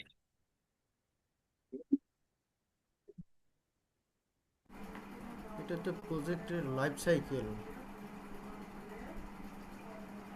Road map sir. If you fail to plan অর্থাৎ আপনি যদি প্ল্যান করতে যদি ফেল করেন, প্ল্যানটাই যদি আপনি ঠিকমতো করতে না পারেন, তার মানে আপনি প্ল্যান করতেছেন কি ফেল করার জন্য প্ল্যান করতেছেন, প্রজেক্টটা ফেল করার জন্য প্ল্যান করছেন, জিনিসটা এরকম আর কি। এটা হচ্ছে প্রজেক্ট ম্যানেজমেন্ট, একজন ইনফ্লুয়েন্সার, বড় একজন ইনফ্লুয়েন্সার, স্যার। বেঞ্জামিন স্যার এটা একটু ফ্রাঙ্কলিন। স্যার একটু আরেকটা একটু বলবেন স্যার? মানে if you fail to plan, জি আপনি যদি প্ল্যান করতে ফেল করেন, জি জি ইফ ইউ ফেল, যদি আপনি ফেল করেন টু প্ল্যান করতে, দ্যাট মিনস জি you are planning to fail. Planning to fail. Planning, আপনি প্ল্যান করতে ফেল করার জন্য প্ল্যানিং করতেছেন। জি জি কাজে দেখেন প্ল্যানিং এর গুরুত্বটা কত বড়। প্ল্যানিং করতে হবে, জি প্ল্যানিং করতে হবে। আবার সবকিছুই যে আপনার প্ল্যান মতো চলবে এটাও কিন্তু আবার আশা করা যাবে না, প্রজেক্টের বাস্তবতা এটা পুরোটা। স্যার সিচুয়েশনের উপর ডিপেন্ড করে স্যার, হ্যাঁ প্রজেক্ট হ্যাঁ, সেটাও সিচুয়েশনের আমরা উপর দেখো, ডিপেন্ড আমাদের করবে। পদ্মা সেতুর প্রজেক্টের এক্সপিরিয়েন্স আছে, মেট্রো রেলের জি প্রজেক্টের এক্সপিরিয়েন্স আছে, কর্ণফুলী প্রজেক্টের এক্সপিরিয়েন্স আছে, যেখানে ডিজাইন বারবার চেঞ্জ হয়েছে, জি জি ডিজাইন বারবার চেঞ্জ হয়েছে, তার মানে প্ল্যানও চেঞ্জ হয়েছে, বা এটাও মাথায় এখানে রাখতে স্যার এই হবে। যে দেখা যাচ্ছে যে আপনার প্রাইভেট প্রজেক্ট যেগুলো আছে, হ্যাঁ হ্যাঁ মেটেরিয়ালস ইম্পোর্টেড মেটেরিয়ালস থাকে যেখানে, সেখানে তো মেটেরিয়ালস ডিলের একটা ইয়ে থাকে বা ডিডিআর হ্যাঁ থাকতে পারে প্রজেক্টের। হ্যাঁ। তারাও যে প্ল্যানটা করছিল, কিন্তু তারাও প্ল্যানটা ঠিক ছিল না, জি তার কারণে আবার ডিজাইন করতে হচ্ছে। জি জি যে পিএমআই ট্যালেন্ট ট্রায়াঙ্গেল, এটা হচ্ছে পিএমআই ট্যালেন্ট ট্রায়াঙ্গেল, এটা আপনাদের সাথে একটু শেয়ার করে দিলাম। এটা পিএমআই নিজস্ব ট্যালেন্ট ট্রায়াঙ্গেল। এখানে এই ট্যালেন্ট ট্রায়াঙ্গেলে 3টা ওয়ার্ড আছে, একটা ways of working, power skill, business acumen. Ways of working হচ্ছে আপনি কোন ওয়েতে কাজ করবেন, আপনার যে প্রজেক্টের নেচার বুঝে আপনি রাইট একটা অ্যাপ্রোচ, রাইট একটা প্রসেস চুজ করবেন। আমরা সামনে দেখবো যে সেটা অ্যাজাইল বলে, প্রেডিক্টিভ বলে, হাইব্রিড বলে, কোন অ্যাপ্রোচ কোন মেথোডোলজি ইউজ করবেন সেটা আপনি চুজ করবেন, কিন্তু সেটার নলেজ আপনার থাকা লাগবে।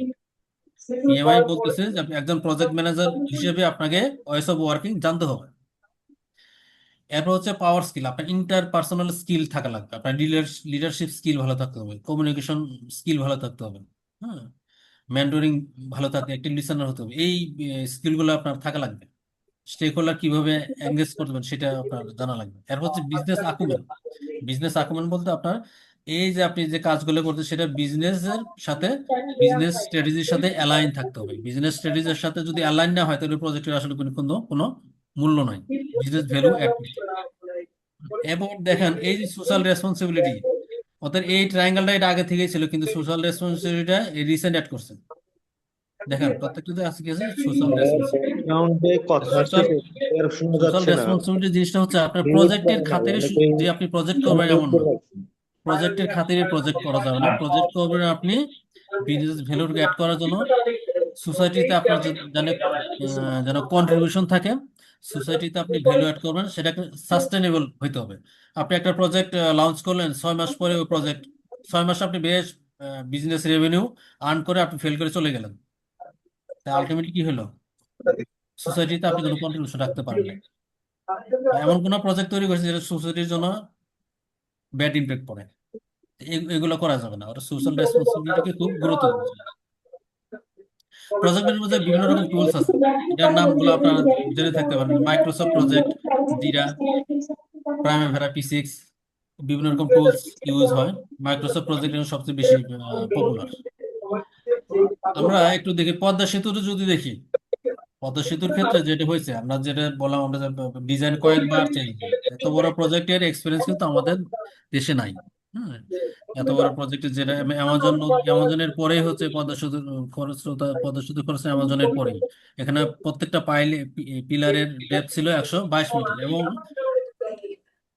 ওয়ার্ল্ড ফেমাস জার্মান হ্যামার এখানে ইউজ করে, যেটা কাস্টমাইজ করে, এই হ্যামারটা কাস্টমাইজ করে আনা হয়েছে। ট্রেনের আমাদের অনেক বড়, এবং এই এবং এটাও কনসিডার করা হয়েছে যে যে নদীর যে তলদেশে 100 বছর পর পর নদীর তলদেশে কিছুটা চেঞ্জ আসে, আরো নিচে চলে যেতে পারে, সেটাকে কনসিডার করা হয়ে কাজ করা হয়েছে। ফাইনালি আমরা কিন্তু এই পদ্মা ব্রিজটাকে কিন্তু আমরা শেষ করতে পেরেছি। আমার ইকোনমিক ক্ষেত্রে কিন্তু বড় একটা কন্ট্রিবিউশন তৈরি হয়েছে আমাদের এই পদ্মা সেতু। কর্ণফুলী টানেলের কথা যদি আমরা চিন্তা করি, কর্ণফুলী টানেল অনেক বড় একটা প্রজেক্ট, এবং এই প্রজেক্টে কাজ করতে গিয়ে তারা যেটা ফেস করছে, প্রজেক্টের এই টানেলের যে দুই সাইডে যে ট্রাফিক, অর্থাৎ আপনার এটা মানে পতেঙ্গা পতেঙ্গা এবং আনোয়ারার দুইটা সাইড কাউন্ট করতে, কামরুল ভাই, এখানে আপনার আপনার দেখা যায় ইয়েটা চার বন্ধ করে পাঁচটা রোডের রাখতেছেন। কানেক্টিভিটি একটা জায়গায় আসে, 4-5টা রুটের কানেক্টিভিটি এসে একটা পয়েন্ট আসে, যখন একটা পয়েন্ট আসে তখন ওইটার ট্রাফিকটা কিভাবে ম্যানেজ করবে সেটা তাদের করা ছিল ভাই না। একটু ইন্টারাপ্ট যার করি কারণে ভাই, প্লিজ যার ভাই কারণে একটু ডিজাইনটা আবার চেঞ্জ করা লাগছে। হ্যালো এবং এটা যখন লাইভে গেছে, কর্ণফুলী টানেল প্রজেক্টটা যখন হ্যালো ভাই, কর্ণফুলী প্রজেক্টটা যখন আপনার চালু হয়ে গেছে, তখন আবার আমরা পেপার পত্রিকায় দেখলাম যে এটা আসলে যে পরিমাণ ট্রাফিক আসার কথা ছিল সেই পরিমাণ ট্রাফিক আসতেছে না, এবং এদের যে ডেইলি কস্টটাও এখানে করতেছে না।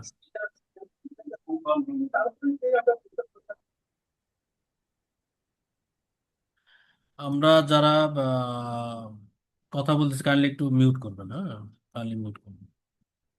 ভাই আপনি নিজেই কন্ট্রোল থেকে সবাইকে মিউট করে দেন প্লিজ।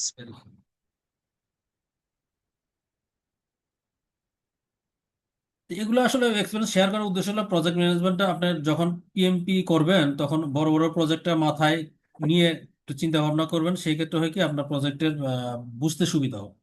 আপনি যখন কোর্স করবেন পড়বেন, বড় বড় প্রজেক্টগুলো মাথায় রাখবেন, মাথায় নিলে হবে আপনার অ্যালাইনমেন্ট করা সহজ হবে, কনসেপ্টগুলো ভালো ক্লিয়ার হয়ে যাবে।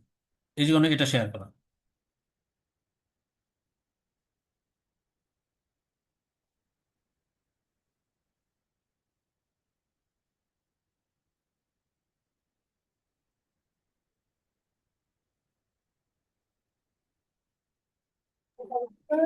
হ্যালো। আচ্ছা, আপনারা এটা কি একটু অ্যালাইনমেন্ট করতে পারবেন? এটা যে পিকচারটা দেখতে পারতেছি আমরা, এটা ডিফারেন্সটা কোন জায়গায় কি একটু বলতে পারবেন?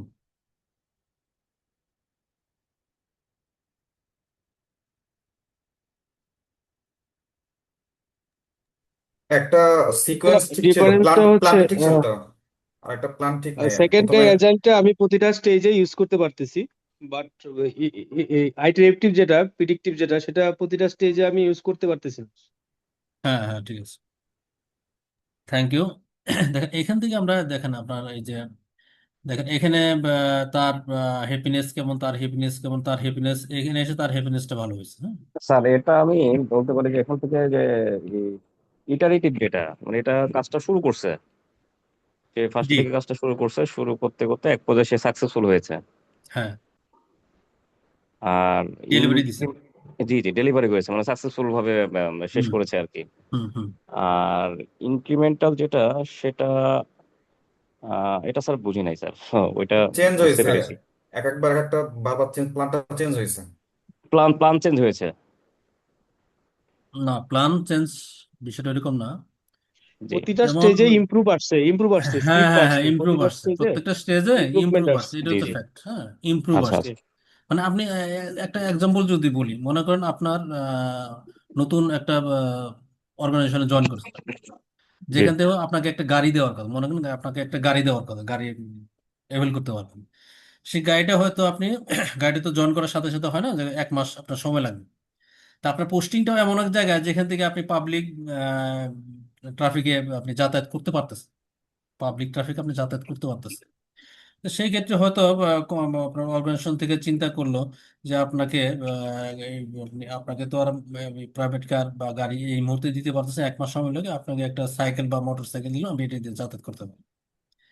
তাহলে জিনিসটা হলো কি, আপনি যখন এই জায়গায় এসে যখন একটা সাইকেল বা মোটর সাইকেল পাইলেন, তা আপনি কিছুই না পাওয়ার চেয়ে এই যে লাস্টে এসে আপনি গাড়ি পেলেন, বা এখানে আপনি কিছুই না পাওয়ার চেয়ে আপনি একটা মোটর সাইকেল বা সাইকেল পাইলেন, এখানে আপনার একটা হ্যাপিনেস কাজ করবে না? এখানে জি আলটিমেটলি একটা হ্যাপিনেস কাজ করবে। আর এরপরে আপনি গাড়ি পেয়ে গেছেন, গাড়ি এখানেও পাইছে এখানেও পাইছে, কিন্তু তো আপনার আপনার হ্যাপিনেস ঠিকই এখান থেকে শুরু হয়েছে, অর্থাৎ ডেলিভারি এখান থেকে শুরু হয়েছে, ডেলিভারিটা এখান থেকে শুরু হয়েছে।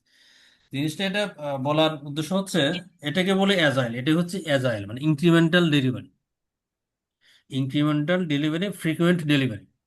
আপনার ঘন ঘন ডেলিভারি হবে। আপনার মনে করেন 6 মাসের একটা প্রজেক্ট, 6 মাসের স্যার। তাহলে একটা, যেটা স্যার ইনক্রিমেন্টাল সার্চ যেটা ওইটা হলো তো মানে ফাস্টার ফাস্টার হচ্ছে আর কি, এটা বোঝাচ্ছে। অবশ্যই অবশ্যই, হ্যাঁ, ইয়েস, অবশ্যই ফাস্টার।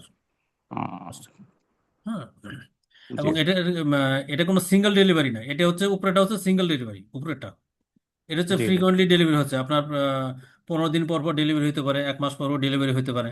আপনাকে একটা ডেলিভারি দিচ্ছে, অর্থাৎ আমি যেটা বলতেছি, মনে করেন 6 মাসের একটা প্রজেক্ট যদি নেন, আপনি যদি যে কোনো প্রজেক্টে চিন্তা করেন, 6 মাসের প্রজেক্টের ক্ষেত্রে আপনি কাজ শুরু করছেন, কাজ করে 6 মাসের মাথায় গিয়ে আপনি কি করলেন, আপনার ক্লায়েন্ট বা স্টেক হোল্ডারকে আপনি ডেলিভারি দিয়ে দিলেন। এর আগে আপনি স্টেক হোল্ডারের সাথে আপনার কোনো কোনো ডেলিভারি ভ্যালিডিটিও করেন না, কোনো চেকও করেন না। তাহলে ওইটা কি সাকসেস হওয়ার পসিবিলিটি কম হবে না বেশি হবে?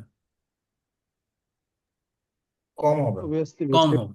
কিন্তু আপনি যদি এই কম ছয় হবে। মাসের প্রজেক্টে আপনি 1 মাসের যে ডেলিভারিটা তৈরি করছেন, সেই ডেলিভারিটা যদি আপনি কাস্টমারকে দেখান, কাস্টমার দিয়ে যদি ভ্যালিডেট করান, তাহলে কিন্তু এখান থেকে ফিডব্যাকটা ভালো পাবেন। আপনার যদি কোনো ফেল আসে, ফেলটা ফার্স্ট চলে আসবে। হুম। আপনি যদি কোনো প্রজেক্ট ফেল করেন, যেন কোনো একটা প্রজেক্ট যদি ফেল করেন, আপনার একদম যত ফাস্ট ফেল করা যায়। 6 মাসের প্রজেক্ট, 6 মাসের মাথায় গিয়ে আপনি বললেন প্রজেক্ট ফেল, তাহলে কি 6 মাস কি হলো? সবই শেষ, পুরোটাই ফেল। পুরোটাই শেষ।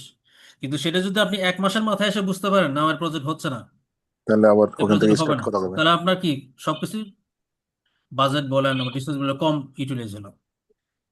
তো এইটাই আর কি, এটাই হচ্ছে অ্যাজাইলের বিউটি। অ্যাজাইল এটাই বলে যে আপনার 6 মাসের প্রজেক্ট আপনি 1 মাস বা 15 দিন, 15 দিনও পারবেন, 1 সপ্তাহেও পারবেন।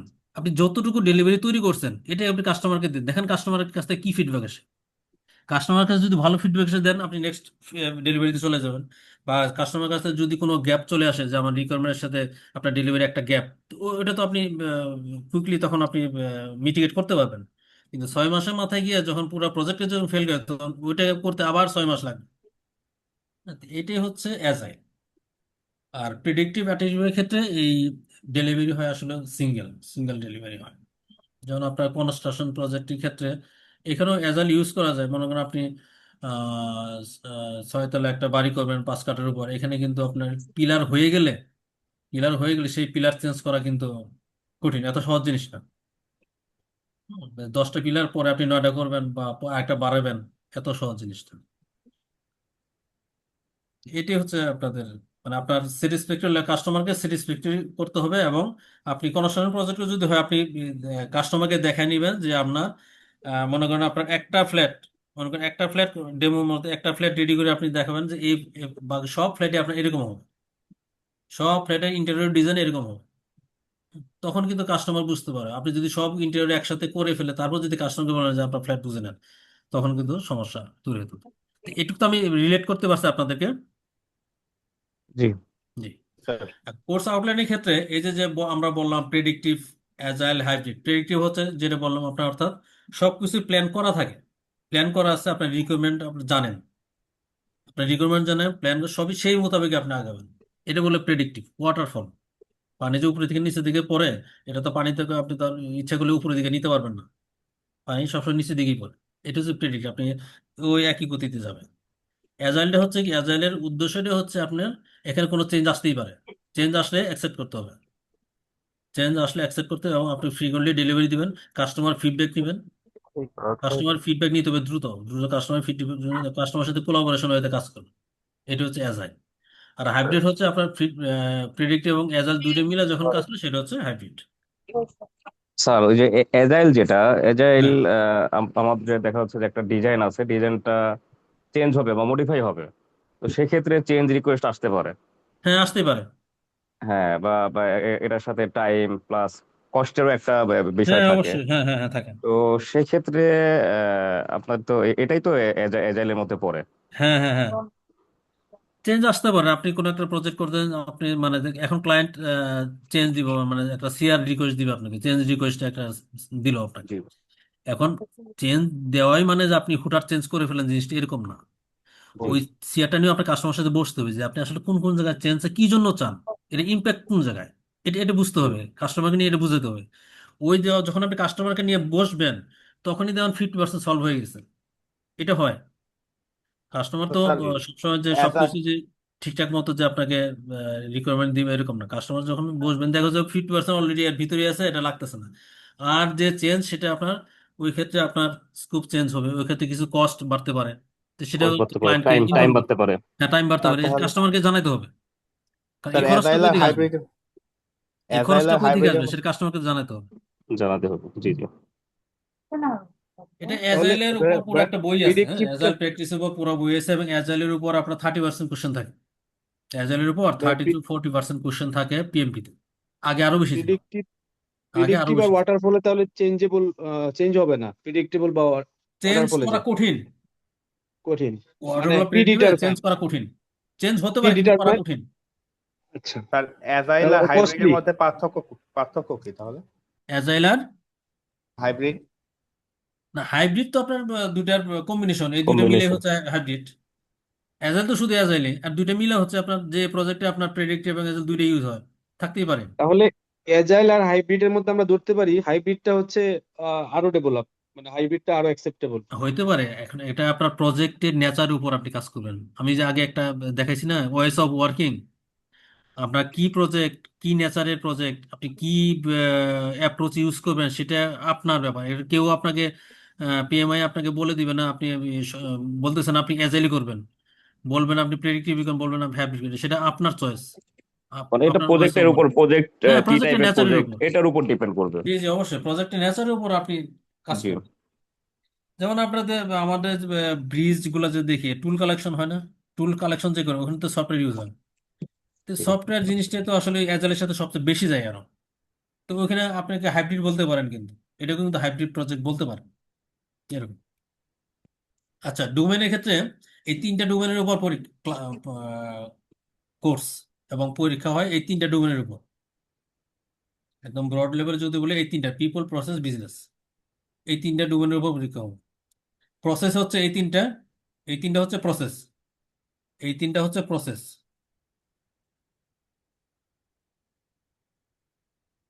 এই তিনটা হচ্ছে প্রসেস। আর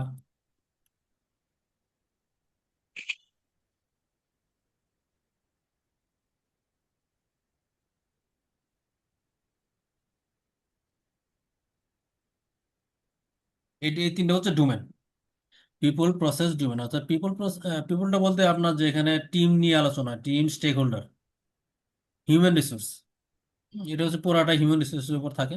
হিউম্যান রিসোর্সকে আপনি কিভাবে ট্রেন আপ করবেন, কিভাবে এঙ্গেজ করবেন, এগুলো নিয়ে থাকে। লিডারশিপ কিভাবে বাড়াবেন, এটা হচ্ছে পিপলের উপর থাকে। প্রসেসটা যেটা বললাম আমরা, যে অ্যাপ্রোচ গুলো যেটা দেখলাম, অর্থাৎ আপনার মানে কোনো প্রত্যেকটা অর্গানাইজেশন কিন্তু নিজস্ব কিছু পলিসি প্রসেস থাকে, আবার নতুন কোনো প্রসেস পলিসি অ্যাডও করতে হয়। তারপর আমরা যে অ্যাপ্রোচটা দেখলাম, অ্যাজাইল, হাইব্রিড, প্রেডিক্টিভ, এগুলো হচ্ছে প্রসেস, এগুলো নিয়ে আলোচনা থাকবে, সেটা হচ্ছে প্রসেসের মধ্যে। আরেকটা হচ্ছে বিজনেস, অর্থাৎ আপনার যে প্রোডাক্ট তৈরি করবেন সেটা হচ্ছে আপনার বিজনেসের সাথে কিভাবে অ্যালাইন করবেন, বিজনেসের ভ্যালু কিভাবে অ্যাড করবেন, সেটা হচ্ছে বিজনেস নিয়ে থাকে। এই তিনটে ডোমেনের উপর থাকে। টাইপ অফ কোশ্চেন, এই টাইপের কোশ্চেন গুলোতে ট্রু ফলস থাকে, হটস্পট থাকে, এমসিকিউ থাকে, ড্রাগ এন্ড ড্রপ থাকে। হ্যাঁ এমসিকিউটা বেশি থাকে। এমসিকিউটা বেশি থাকে। আবার যদি কোনো এমসিকিউতে যদি মাল্টিপল চয়েস থাকে সেটা ওরা বলে দেয় যে 2টা চয়েস করো বা 3টা চয়েস করো।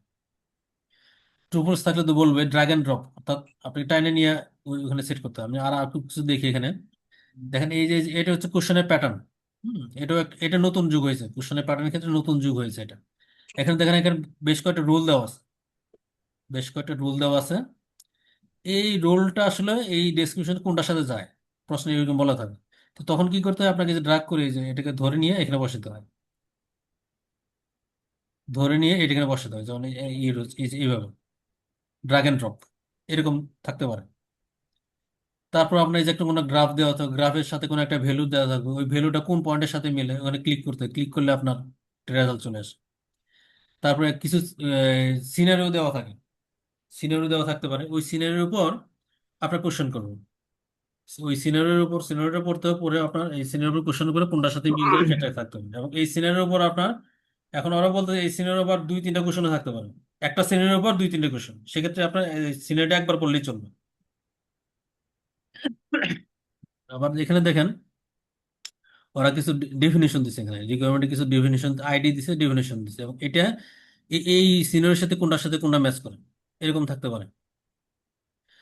আবার পুল করা থাকতে পারে, আপনার কম্বো বক্স থেকে পুল করা, আপনার এখানে কোনো একটা সিনারিও বলা থাকবে, সেটা কোনটার সাথে যায়, scope management plan, schedule management plan, বা কোন প্ল্যানের সাথে যায় এরকম থাকতে পারে। আচ্ছা, এবার হচ্ছে রেফারেন্স টেক্সট বুক।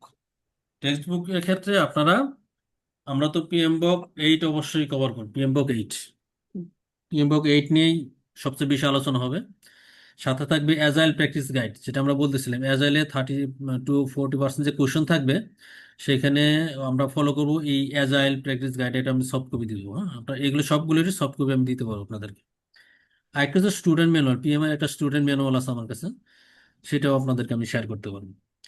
তো এখন আপনি যখন একজন এক ভাই কোশ্চেন করছিল যে আমি কখন বুঝতে পারবো আমি পরীক্ষা দিতে পারবো, তা আপনি যখন কোনো একটা ট্রেনিং ইনস্টিটিউটের সাথে থাকবেন, 3-4 মাসে একটা কোর্সে থাকবেন, তখন আপনি ওই ট্রেনিং ইনস্টিটিউটে কি করবে, আপনার এই PMBOK 8টা পড়তে হবে, অ্যাজাইলটা পড়তে হবে, স্টুডেন্ট যে ম্যাটেরিয়াল দিবে সেটা পড়তে হবে। অর্থাৎ আপনি কি করবেন, আপনি ওই অ্যালাইন থাকতে হবে, ওই ট্রেনার বা মেন্টরের সাথে অ্যালাইনমেন্ট থাকতে হবে। অর্থাৎ আপনার যে আজকে যে কোর্স, যে লেসনটা আলোচনা হলে সেটা যাতে আপনি পরের দিন রিডিং পড়ে আসবেন, রিডিং পড়বেন, মুখস্থ না, রিডিং পড়বেন। রিডিং পড়লে আপনার মাথায় একটা কনসেপ্ট তৈরি হয়ে যাবে। এইভাবে যখন আপনি কোর্সটা মোটামুটি শেষের দিকে আসবেন, তখন আরেকবার রিভিশন দিন, রিভিশন দেওয়ার পর আপনার কিছু কোশ্চেন সলভ করবেন, কিছু কোশ্চেন সলভ, সেটা আমরাও কিছু দিতে পারবো আপনাদেরকে, আমি পার্সোনালি দিতে পারবো, প্লাস ট্রেনিং থেকে হয়তো দিতে পারবে। আরেকটা অপশন আছে, সেটা হচ্ছে PMI স্টাডি হল। PMI স্টাডি হল, এক্সাম সিমুলেটর। PMI স্টাডি হল ওদের এক্সাম সিমুলেটর আছে, যেটা ওটা পারচেস করতে হয় $34 দিয়ে, হ্যাঁ $34 পারচেস করতে হয়। তো ইচ্ছা করলে আপনার 2-3 জন মিলে ওটা পারচেস করতে হবে। আমরা দিয়ে দেবো, হ্যাঁ আমরা দিয়ে হ্যাঁ দেবো, হ্যাঁ হ্যাঁ, সমস্যা নেই। ট্রেনিং ইনস্টিটিউট থেকে যদি তার কোনো সমস্যা নেই। তো এইটা করার পর আপনি এই যে আপনার যে সিমুলেটর দেওয়া হবে বা কোশ্চেন সলভ করুন, এখান থেকে আপনি 60-70% যখন আপনি দেখবেন আমার 60-70% কোশ্চেন সলভ হচ্ছে, করতে পারতেছেন, তখন আপনি পরীক্ষা প্রিপারেশন জন্য বসে যাবেন। তখন আমি বুঝতে পারছি আপনি পরীক্ষায় বসতে পারবেন। অর্থাৎ আপনার ট্রেনিং করলে আপনার ওই ট্রেনারের সাথে অ্যালাইনমেন্ট থাকবেন, যে কোর্সটা যেদিন করাচ্ছে ক্লাসগুলো করবেন, রিডিং করবেন, এবং ওইখান থেকে হয়তো আমি আমি করলে এটা মনে করি আমি প্রত্যেকটা লেসনের উপর আমি আলাদা আলাদা কিছু কোশ্চেন দিই, 10-15 করে কোশ্চেন দিই, যাতে কোশ্চেন নেচারটা বুঝতে পারে। একটা টপিক শেষ করার পর আমি কোশ্চেন দিই, তাহলে কি হয় আপনার টপিক্সটা পড়া হলো, প্লাস কোশ্চেনের প্যাটার্নটা তার বোঝা হলো, একটু অ্যাডভান্স হতে থাকলো। তো এগুলো শেষ করে আপনি যখন সিমুলেটর ইউজ করবেন, আপনার এই সিমুলেটর থেকে যখন আপনি দেখছেন যে 60% বা 70% আপনি সলভ করতে পারতেছেন, হয়ে যাচ্ছে, আপনি তখন মনে করেন আপনি প্রিপেয়ার্ড, আপনি অ্যাপ্লিকেশন। স্যার এটা স্যার ওই যে মক দিতে হয় স্যার, না? Mock mock exam. এটা মকের মতোই, সিমুলেটরটা মকের মতোই। আচ্ছা, এটা স্যার সিমুলেটর, কত মার্কের থাকে স্যার টোটাল পরীক্ষার? হ্যাঁ সেটাও আমরা দেখবো, আচ্ছা সামনে আছে দেখাচ্ছি আপনার। আচ্ছা আচ্ছা। হুম, এটা হচ্ছে রেফারেন্স টেক্সট, এটা হচ্ছে আমি এগুলো ফলো করতে পারবো। আমরা এই বইগুলা কিভাবে পেতে পারি এগুলা? আমি সফট কপি দিতে পারবো আপনাদেরকে, আমি ট্রেনার হিসেবে আপনাকে সফট কপি দিতে পারবো। আর হার্ড কপি কেনার ব্যবস্থা, হার্ড কপি যদি আমরা চাই? হার্ড কপির ক্ষেত্রে সোহেল ভাই কি কোনো অপরচুনিটি আছে আপনাদের হার্ড কপি দেওয়ার? কপি দেওয়া আসলে পসিবল না, অনেক কস্টলি আপনি জানেন। সো এটা আসলে সব কপি দেওয়া পসিবল। আচ্ছা আচ্ছা, এরপর দেখি আমরা। স্যার একটা কোশ্চেন ছিল আমার।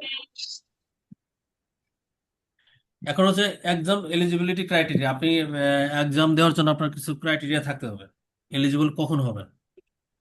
তা আমি আপনাদের যে মোটামুটি আপনাদের যে জব এক্সপিরিয়েন্স যেটা শুনলাম, আপনাদের কিন্তু জব এক্সপিরিয়েন্স প্লাস যে সব জায়গায় চাকরি, আপনাদের এই জব এক্সপিরিয়েন্স রিলেটেড হয়তো কোনো সমস্যা হবে না।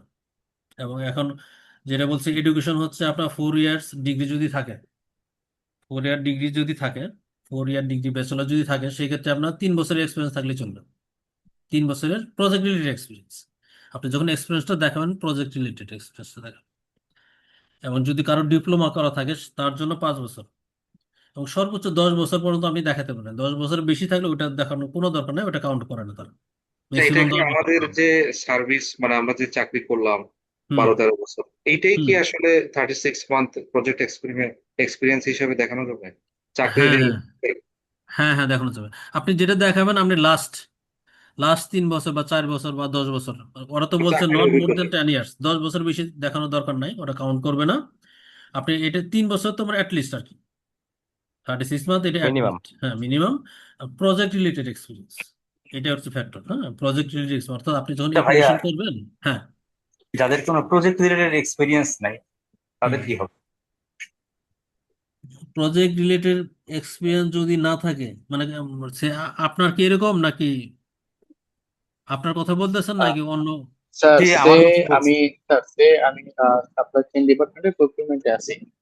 তো সেক্ষেত্রে আমি তো কোনো সরাসরি প্রজেক্ট ম্যানেজমেন্টের সাথে রিলেটেড না।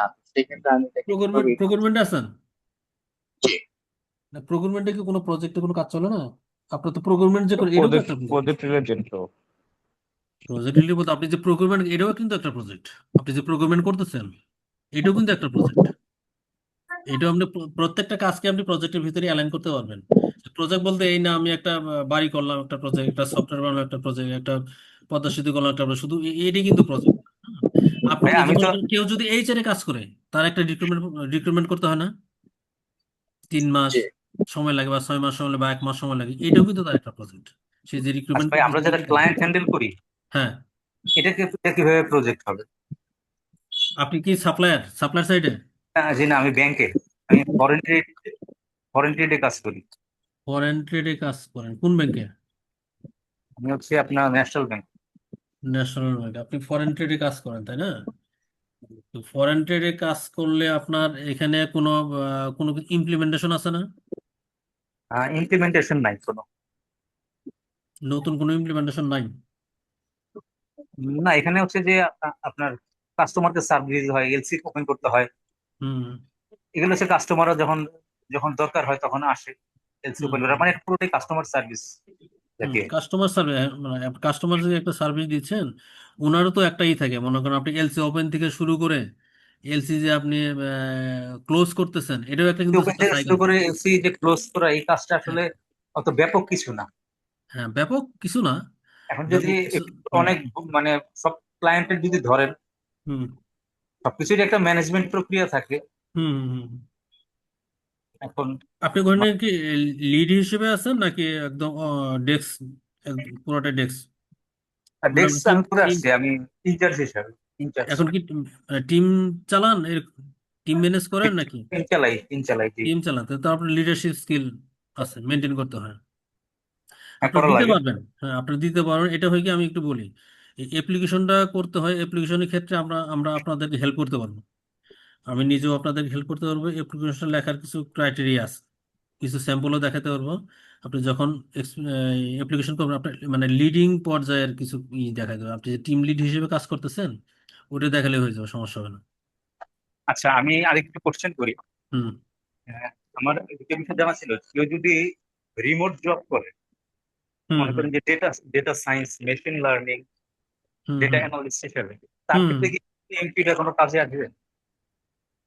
টিএমপি সব দিকেই কাজে লাগে, তো হবে না আপনি। হ্যাঁ, টিএমপি সব, ওটাও তো কোনো একটা প্রজেক্টের আন্ডারে আপনি যে কাজ করতে, সেটা তো কোনো একটা প্রজেক্টের আন্ডারেই আছে। রিমোট জব এটা প্রজেক্ট কিনা আমি ঠিক জানি না, হয়তো হ্যাঁ, সেটা একটা হ্যাঁ, প্রজেক্ট রিমোট হতে জব যে পারে, আপনি আবার এটা একটা। করতেছেন, আপনি প্রজেক্টের আন্ডারে আপনি কাজ করতেছেন। মানে আপনি আপনি হয়তো প্রজেক্ট ম্যানেজ করতেছেন না, কিন্তু আপনি প্রজেক্টের আন্ডারই কাজ করতেছেন আর কি। তা আপনার আপনার উপরে যে সুপারভাইজার সে কিন্তু আপনাদেরকে ম্যানেজ করতেছে, সে কিন্তু একজন প্রজেক্ট ম্যানেজার। তা আপনার যখন ওই লেভেলটা আপনি যেতে চাবেন তখন আপনার কিন্তু এটা লাগবে।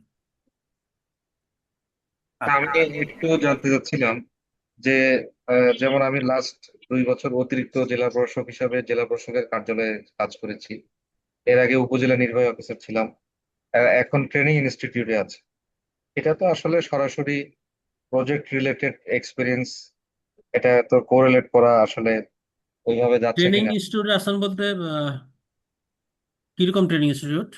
এটা হচ্ছে ওই যে ফাউন্ডেশন ট্রেনিং গুলো হয়, যেমন অল ক্যাডার বিভিন্ন সার্ভিস আছে আমাদের, তাদের হয়, ডাক্তারদের হয়, ও আচ্ছা। শিক্ষকদের হয়, ও, এরকম ট্রেনিং সেন্টার আর কি। গভর্নমেন্টের? জি জি জি, সরকারি। সরকারি? তাহলে এখন এটাকে আসলে, তারপরে আবার ডিসি অফিসে ছিলাম অতিরিক্ত জেলা প্রশাসক হিসাবে। এর আগে হুম উপজেলা নির্বাহী অফিসার ছিলাম। হুম সেখানে আমাদের অনেক প্রজেক্ট বলতে তো প্রজেক্ট আছে আসলে। আমাদের এডিপি আছে, বিভিন্ন ধরনের টিআর কাবিখার কাজ আছে। তো লিডারশিপেরও যে বিষয়টা আপনি বললেন সেটা আছে, কিন্তু সরাসরি একদম প্রজেক্ট রিলেটেড ওটাকে আসলে মানে কিভাবে হবে বিষয়টা, এটা একটা বিষয় আর কি। হ্যাঁ, আপনি যে আগে যে কাজগুলো করছেন ওখানে কি প্রজেক্ট টাইপের কোনো কিছু নাই বা টিম লিডিং টাইপের কোনো কিছু নাই নাকি? ওইখানে প্রজেক্ট টাইপের বলতে যেমন আমাদের গ্রামীণ অবকাঠামো, রাস্তাঘাট তৈরি করা, তারপরে হচ্ছে টিআর কাবিখা মাটির কাজ, এগুলো তো আসলে প্রজেক্টই এক হ্যাঁ, ধরনের। এগুলো তো প্রজেক্টই। এগুলো প্রজেক্টই। এগুলো তো তারপরে হচ্ছে আমরা প্রজেক্টই। আশ্রয়নের ঘর করেছি, এই যে হুম হুম, এগুলো তো প্রজেক্ট, তারপরে এবং গভর্নমেন্ট প্রজেক্টের ভ্যালু তো আরো বেশি। হ্যাঁ, এটা সরকারি প্রজেক্ট যেগুলো আর কি। হুম, সরকারি আশ্রয়নের ঘর প্রজেক্ট। করেছি, ক্ষুদ্র নিগোষ্ঠীর ঘর করছি, এগুলো তো এগুলো দেখাতে প্রজেক্ট পারবেন, হিসেবে আপনার ধরতে কোনো হবে। সমস্যা নেই, দেখাতে পারবেন। আচ্ছা আচ্ছা। দেখাতে পারবেন।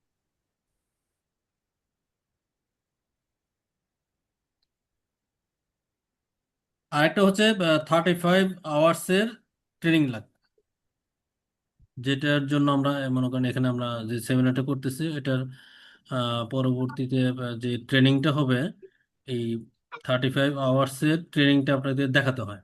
অ্যাপ্লিকেশন যখন করবেন 35 আওয়ার্সের প্রজেক্ট ম্যানেজমেন্ট ট্রেনিং, এবং সেটাই যে আমি আপনাদেরকে দেখাবো, আউটলাইনে আরো কিছু বিস্তারিত দেখাবো যেটা আপনাদেরকে কভার করতে হবে।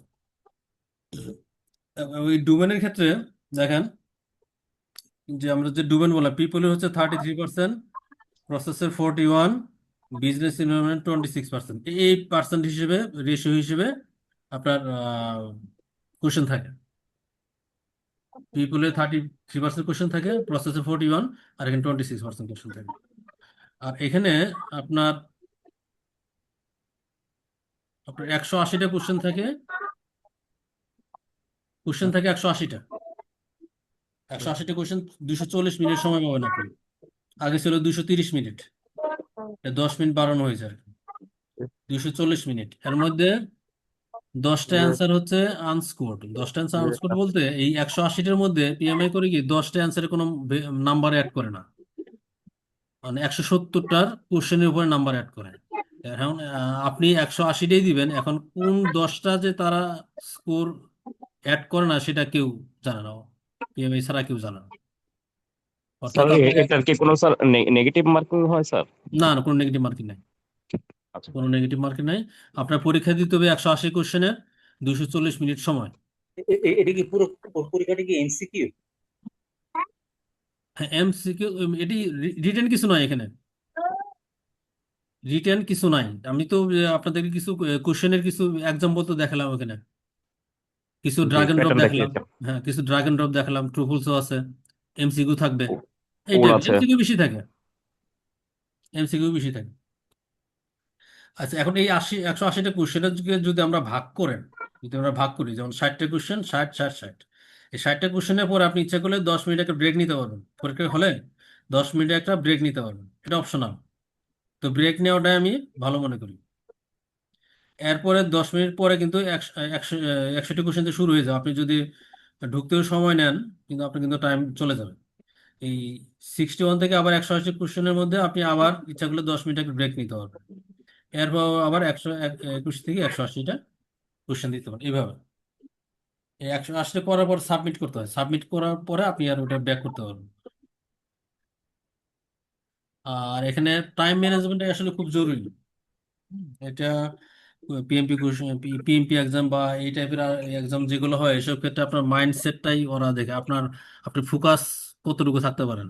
আপনি যদি মাথা গরম হয়ে যায়, আপনি যদি অ্যালাইনমেন্টটা না রাখতে পারেন, হ্যাঁ, তাহলে কিন্তু পাশ করা কঠিন হয়ে যায়। আপনি যদি ফোকাসটা ঠিক রাখেন তাহলে দেখবেন আপনি পাশ করে আসা সহজ হয়।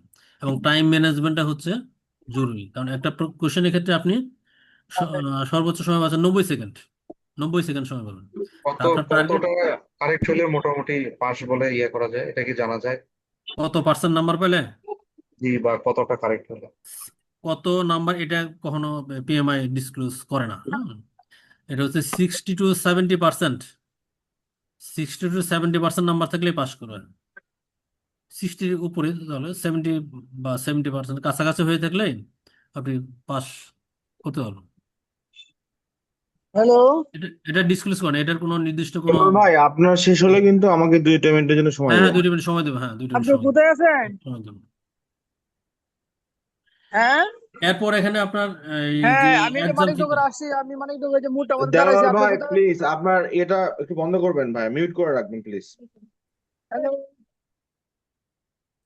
এক্সাম ফি এর ক্ষেত্রে যেটা হয়, আমরা আপনাদেরকে মেম্বারশিপ হওয়ার জন্য, পিএমআই মেম্বারশিপ হওয়ার জন্য এনকারেজ করি, কারণ মেম্বারশিপ হলে আপনার প্রচুর রিসোর্স পাবেন এবং আপনার এক্সাম ফিও কিছু কমে যাবে। আবার কোনো কারণে যদি রিটেকও দিতে হয় সেই ক্ষেত্রেও কমে যায়। তারপরে এক্সাম ফিটা এরকম আছে, মাঝে মাঝে কোনো একটা ডিসকাউন্ট থাকে। আর এটার ব্যাপারে হয়তো সোহেল ভাই আপনাদেরকে কিছু একটা বলবে। অ্যাপ্লিকেশন প্রসেস ফ্লোটা আমি একটু শেয়ার করি, দ্রুত শেয়ার করি। মানে আপনি যখন বুঝতে পারলেন যে আপনি আপনি পরীক্ষার জন্য মোটামুটি প্রিপেয়ার্ড, তখন আপনি কি করবেন, pmi.org যে সাইট, ওখানে গিয়ে আপনি অ্যাপ্লিকেশন করতে পারেন। অ্যাপ্লিকেশন করে যে 3 বছরের 5 বছর যে এক্সপিরিয়েন্সটা ওই লিখতে হয়। লেখার পর সাবমিট করলে 5 থেকে 7 দিন সময় নেয় রিভিউর জন্য। 5 থেকে 7 দিন সময় নেয় পিএমআই রিভিউর জন্য, আপনাকে রিভিউ করে কোনো অডিট হবে নাকি হবে না। সেই ক্ষেত্রে আপনার কি করে, ম্যাক্সিমাম 5 থেকে 7 দিনের মধ্যে আপনাকে অ্যাপ্রুভ করে। যদি এটা হয়তো 10টায় একটা বা 20টায় একটা এরকম পরে যে অডিটে আসে, তো যখন অ্যাপ্রুভ করলো সেই দিন থেকে আপনি 1 বছর সময় পাবেন এটা এই সিটে বসার জন্য। 1 বছর সময় থাকে এবং এই 1 বছরের মধ্যে আপনাকে টাকাটা পেমেন্ট করতে হবে। টাকাটা পেমেন্ট করে আপনাকে পরীক্ষায় বসতে হবে। টাকাটা পেমেন্ট করার পরেই আপনি শিডিউলটা নিতে পারবেন। শিডিউল মতো বসে যাবেন। আমি এরপর যদি আলহামদুলিল্লাহ আপনি পাস করে যান, আপনি তো 3 বছরের সার্টিফিকেট পেয়ে যাবেন। এটা 3 বছর এবং পিডিও হচ্ছে 60 পিডিও।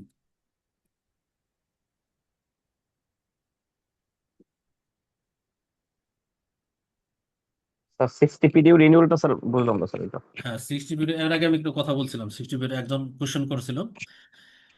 পিডিও হচ্ছে প্রফেশনাল ডেভেলপমেন্ট ইউনিট। তার জি। মানে আপনার পিএমআই চায় যে আপনি একটা কোর্স করলেন, কোর্স করে মানে এখান থেকে পড়া কোর্সটা অন করে আপনি এখান থেকে সব ডিটেলস হয়ে গেলেন, জিনিস এরকম না। আপনি যাতে পিএমআই এর সাথে অ্যাটাচ থাকেন, প্রজেক্ট ম্যানেজমেন্ট এক্সপিরিয়েন্স আরো নলেজ গ্যাদার করেন, স্কিল হন। সেই ক্ষেত্রে হয় কি, বিভিন্ন রকম সেমিনার থাকে, অনলাইনে থাকে, অফলাইনে থাকে, সিম্পোজিয়াম থাকে, ভার্চুয়ালি বিভিন্ন রকম সেমিনার হয়, এগুলোতে অ্যাটেন্ড করতে হয়। অ্যাটেন্ড করলে পার আওয়ার একটা পিডিও দেয়। বা আপনার পিএমআই এর সাইটেও কিছু টিউটোরিয়াল আছে, অনলাইন টিউটোরিয়াল।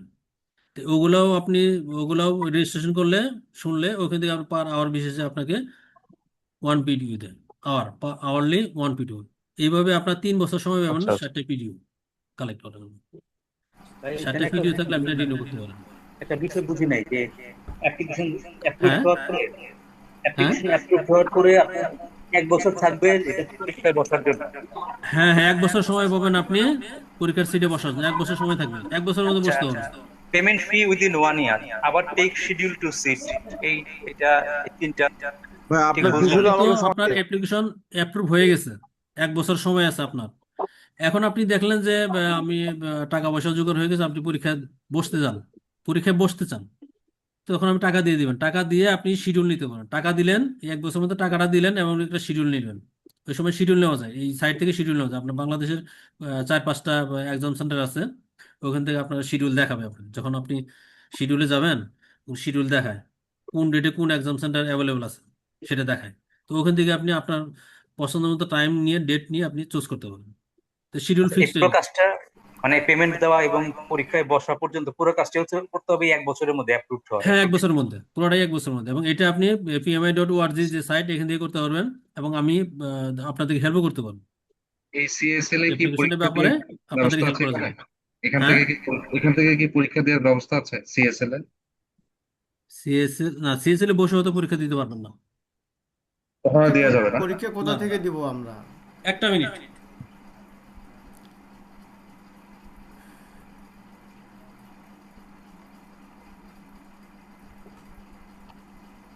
আচ্ছা, যদি আপনি কোনো কারণ আল্লাহ না করে যদি ফেল করেন, সেক্ষেত্রে রিটেক দেওয়া যায়। রিটেক দেওয়ার অপশন, রিটেক দিলে আপনার আর কিছু ডলার অ্যাড হয়। আশা করি রিটেক দেওয়া লাগবে না। 3 বছরের লাইফ সাইকেল আপনার এক্সামের রেজাল্ট এরকম আসে। এই পর্যন্ত আমি আরেকটা জিনিস আপনাদের সাথে শেয়ার করবো, এটা হলি শেষ। এই যে আমরা যে বললাম যে একটা ডোমেন দেখলাম, পিপল প্রসেস বিজনেস। এই যে দেখেন, এই যে টাস্ক লেখা আছে, এই যে শিডিউল গুলো লেখা আছে, হ্যাঁ, এগুলি আমরা ফলো করবো। এগুলি ফলো করতে বলছে পিএমআই এই জিনিসগুলোকে ফলো করতে। আমরা এটা ধরে দিবি আগে। প্রসেসের মধ্যে দেখেন সবগুলো টাস্ক বলা আছে, সব টাস্ক বলা আছে, সব টাস্ক বলা আছে এইভাবে। তো এই পর্যন্তই আমার। সোহেল ভাই, হ্যাঁ স্যার আমার আরেকটা স্যার জানার ছিল যে জি বলেন। আপনি বললেন যে 3 ইয়ার্স পর এক্সপায়ার্ড, মানে এই বিষয়টা একটু ক্লিয়ার করলে স্যার খুব ভালো হতো। প্রদীপ কুমার ভাই আপনি একটু আনমিউট করবেন, মিউট করবেন ভাইয়া। হ্যাঁ, আমি হ্যাঁ বলি, হ্যাঁ মিউট করে আমি একটু বলি। মানে আপনার যেদিন পাস করলেন, সেদিন সার্টিফিকেট যেটি, মানে সেখান থেকে নিয়ে সার্টিফিকেট যেদিন ইস্যু হলো আর কি, ওই একদম আপনার সার্টিফিকেট লেখা থাকবে, ইস্যু এক্সপায়ারি লেখা থাকবে। এটা হচ্ছে 3 বছর। 3 বছর পর এটাকে রিনিউ করতে হয়। রিনিউ করার জন্য কি লাগে? আপনি 60 পিডিও, যেটা দেখলাম আমি, 60 পিডিও আর্ন করতে হয়। এবং এইটা আমি ইচ্ছা করলে আপনাকে ইয়েও দেখাতে পারি।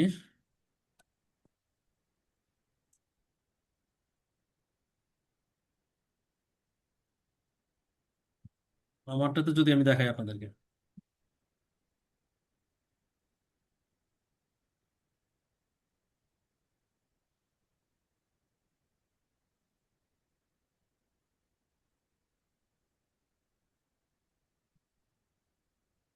এটা আমার সাইটে আমি লগ ইন করছি। হ্যাঁ, আমার সাইটে লগ ইন করছি। এখানে আমার সবকিছু দেওয়া আছে, এরকম আপনারও পাবেন। এটা হচ্ছে ড্যাশবোর্ড, এখানে pmi.org।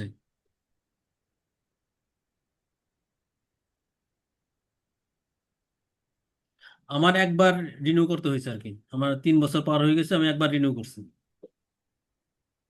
ওয়ান টাইম রিনিউ করছি আমি। রিনিউ এই করতে দেখেন, কিরকম আমার রিনিউ খরচ করার পরে পড়ে? আমার ক্রিডেনশিয়াল দেখাচ্ছে। আমার প্রথম যখন ইস্যু করে 2022-এ, 28শে মার্চ 2022, হুম। 2025-এ এসে 28শে মার্চ 2025 এটা এটা এক্সপায়ার করছিল। হুম, আমি 60 পিডিও অন করছিলাম, ওরা আমাকে রিনিউ করে দিছে। এবং এখানে আবার এসে কি রিনিউ করছি কবে, রিনিউ আবার রিনিউ করতে হবে আবার হচ্ছে 7 2028।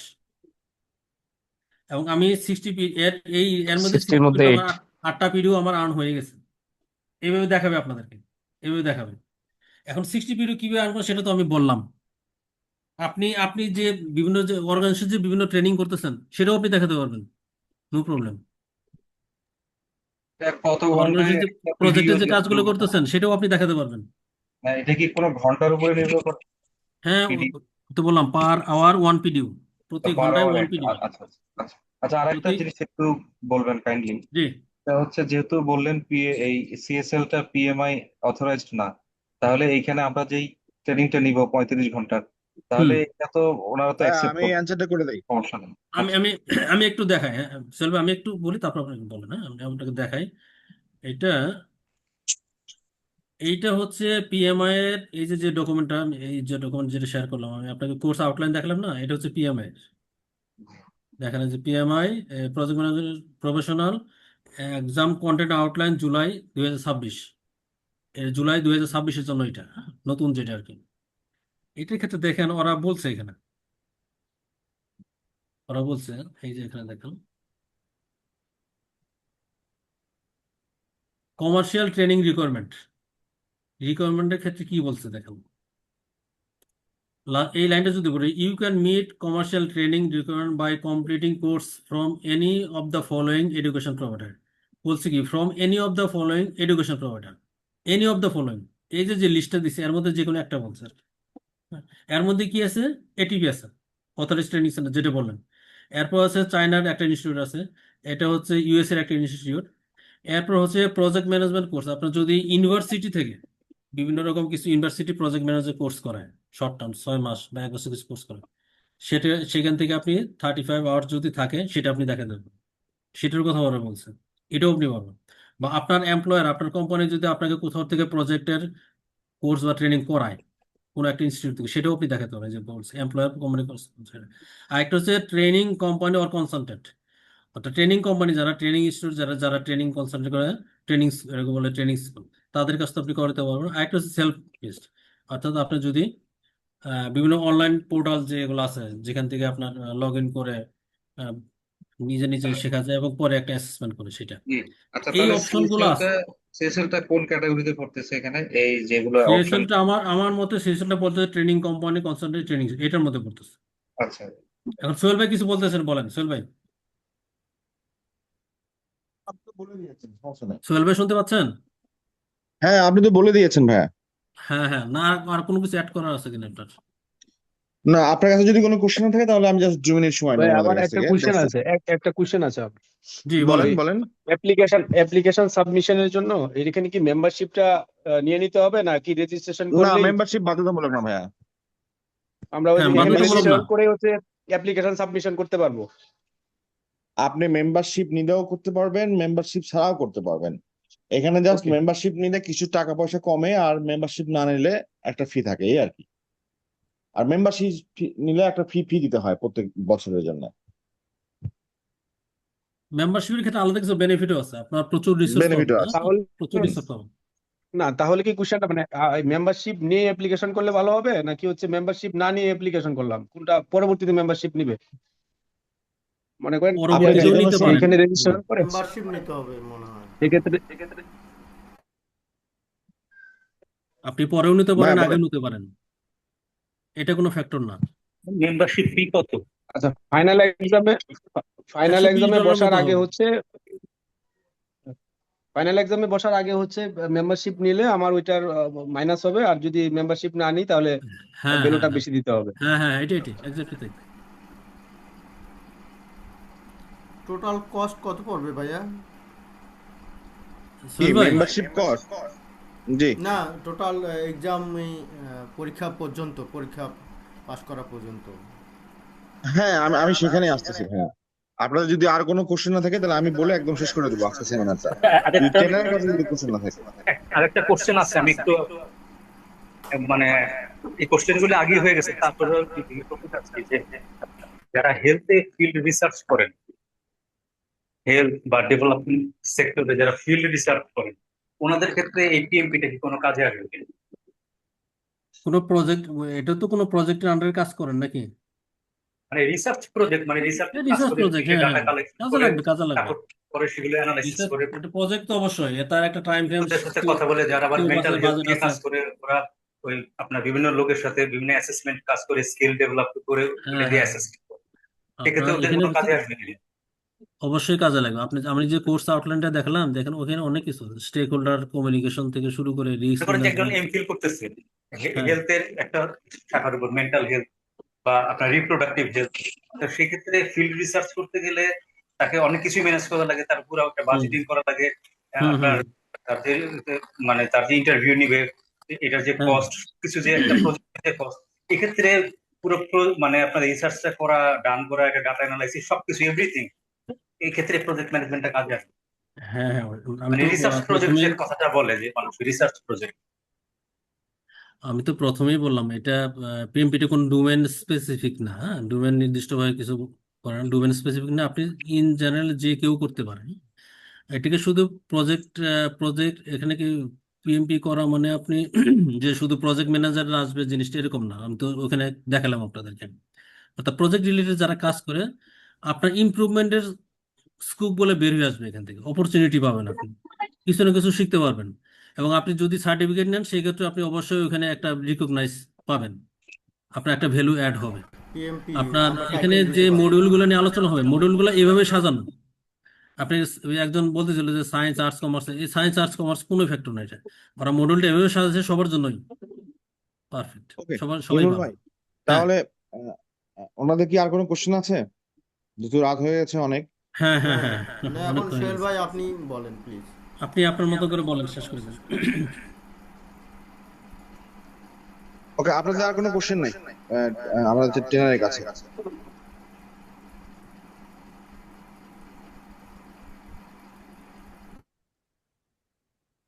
জি সোহেল ভাই, আপনি মনে হয় শুরু করতে পারেন। ওকে ওকে ওকে, ঠিক আছে ভাইয়া। এতক্ষণ অনেক কষ্ট করে আপনারা প্রায় 2 ঘন্টা হয়ে গেছে আমাদের সঙ্গে কানেক্টেড আছেন। সো আমি একটু জাস্ট আমাদের এই কোর্স সম্বন্ধে জাস্ট 1 মিনিট হাইলাইট বলবো যে আমাদের কোর্সটা হবে হচ্ছে 40 ঘন্টার। যেটা অনেক ভাই প্রশ্ন ছিল যে 35 PTU কভার করবে কিনা, সেটা অলরেডি আমাদের ট্রেনার ভাই উনি ক্লিয়ার করছে যে আমরা যে ক্যাটাগরিতে পড়ি সেখানে 40 ঘন্টা কোর্স করলে 35 PTU কভার করবে। সো এক্ষেত্রে এই কনফিউশনটা নাই। আমাদের কোর্সটা সপ্তাহে 2 দিন হবে, শনিবার এবং বুধবার, রাত 9টা থেকে 11টা। এবং কোর্সটার ফুল ডিউরেশন হচ্ছে 40 ঘন্টা। এবং যারা এই কোর্সে জয়েন করবেন তারা 1 বছরের রিপিট ফ্যাসিলিটি পাবেন। মানে কোর্সটা আপনি একবার জয়েন করলেন, কোনো কারণে যদি ডিসকন্টিনিউ হয়ে যায় আপনার, তাহলে 1 বছরের মধ্যে কোর্সটা আপনি আবার ফ্রি করতে পারবেন। সো আর ক্লাসে যে অনলাইনে হবে, জুমে হবে, এবং ক্লাসটা প্রত্যেকটা ক্লাস আমরা রেকর্ড করে থাকি এবং রেকর্ডটা শেয়ার করে দেই। লাইফ টাইম রেকর্ডের একটা সুবিধা পাবেন। আহ আপনারা যারা এক্সাম দিবেন, বেসিক্যালি যেটা অনেকেই কোশ্চেন করেছেন, এক্সাম ফি আসলে অফিসিয়াল এক্সাম ফি কিন্তু অনেক বেশি, $600, $650 কাছাকাছি। সো আপনারা যারা আমাদের সিএসএল এর কাছ থেকে এক্সাম দিবেন, যারা নন মেম্বার, পিএমআই মেম্বার হবেন না, তাদের কাছ থেকে আমরা $500 নিব। আর যারা মেম্বার হবেন তাদের কাছ থেকে আমরা $450 নিব। সো এখানে হিউজ একটা ডিসকাউন্ট পাবেন। ওকে, শুনতে পারি আর না যারা ভাই, এক্সাম 400 কত দিবেন, ডলার? $450 ভাইয়া আচ্ছা ফর মেম্বারশিপ। ওকে, সো এখানে হচ্ছে আপনার ক্রেডিট কার্ড পেমেন্ট করতে পারবেন ইএমআই করে 3, 6, 9। দেখা যাচ্ছে অ্যামাউন্টটা অনেক বেশি, যারা এক্সাম দিবেন আপনারা চাইলে আপনাদের ক্রেডিট কার্ড ইউজ করে আমাদের কাছে পেমেন্ট করতে পারবেন। সেক্ষেত্রে যার যার ব্যাংকের যে যে কার্ড আছে, আমাদের এসএসএল ই কমার্সের গেটওয়ে আছে, ওই গেটওয়ে থ্রুতে পেমেন্ট করতে পারবেন। এখানে অফিসিয়াল পিএমপির সিলেবাসটা আপনাদের দেওয়া হবে, কিছু অফিসিয়াল পিডিএফ আপনাদেরকে দেওয়া হবে।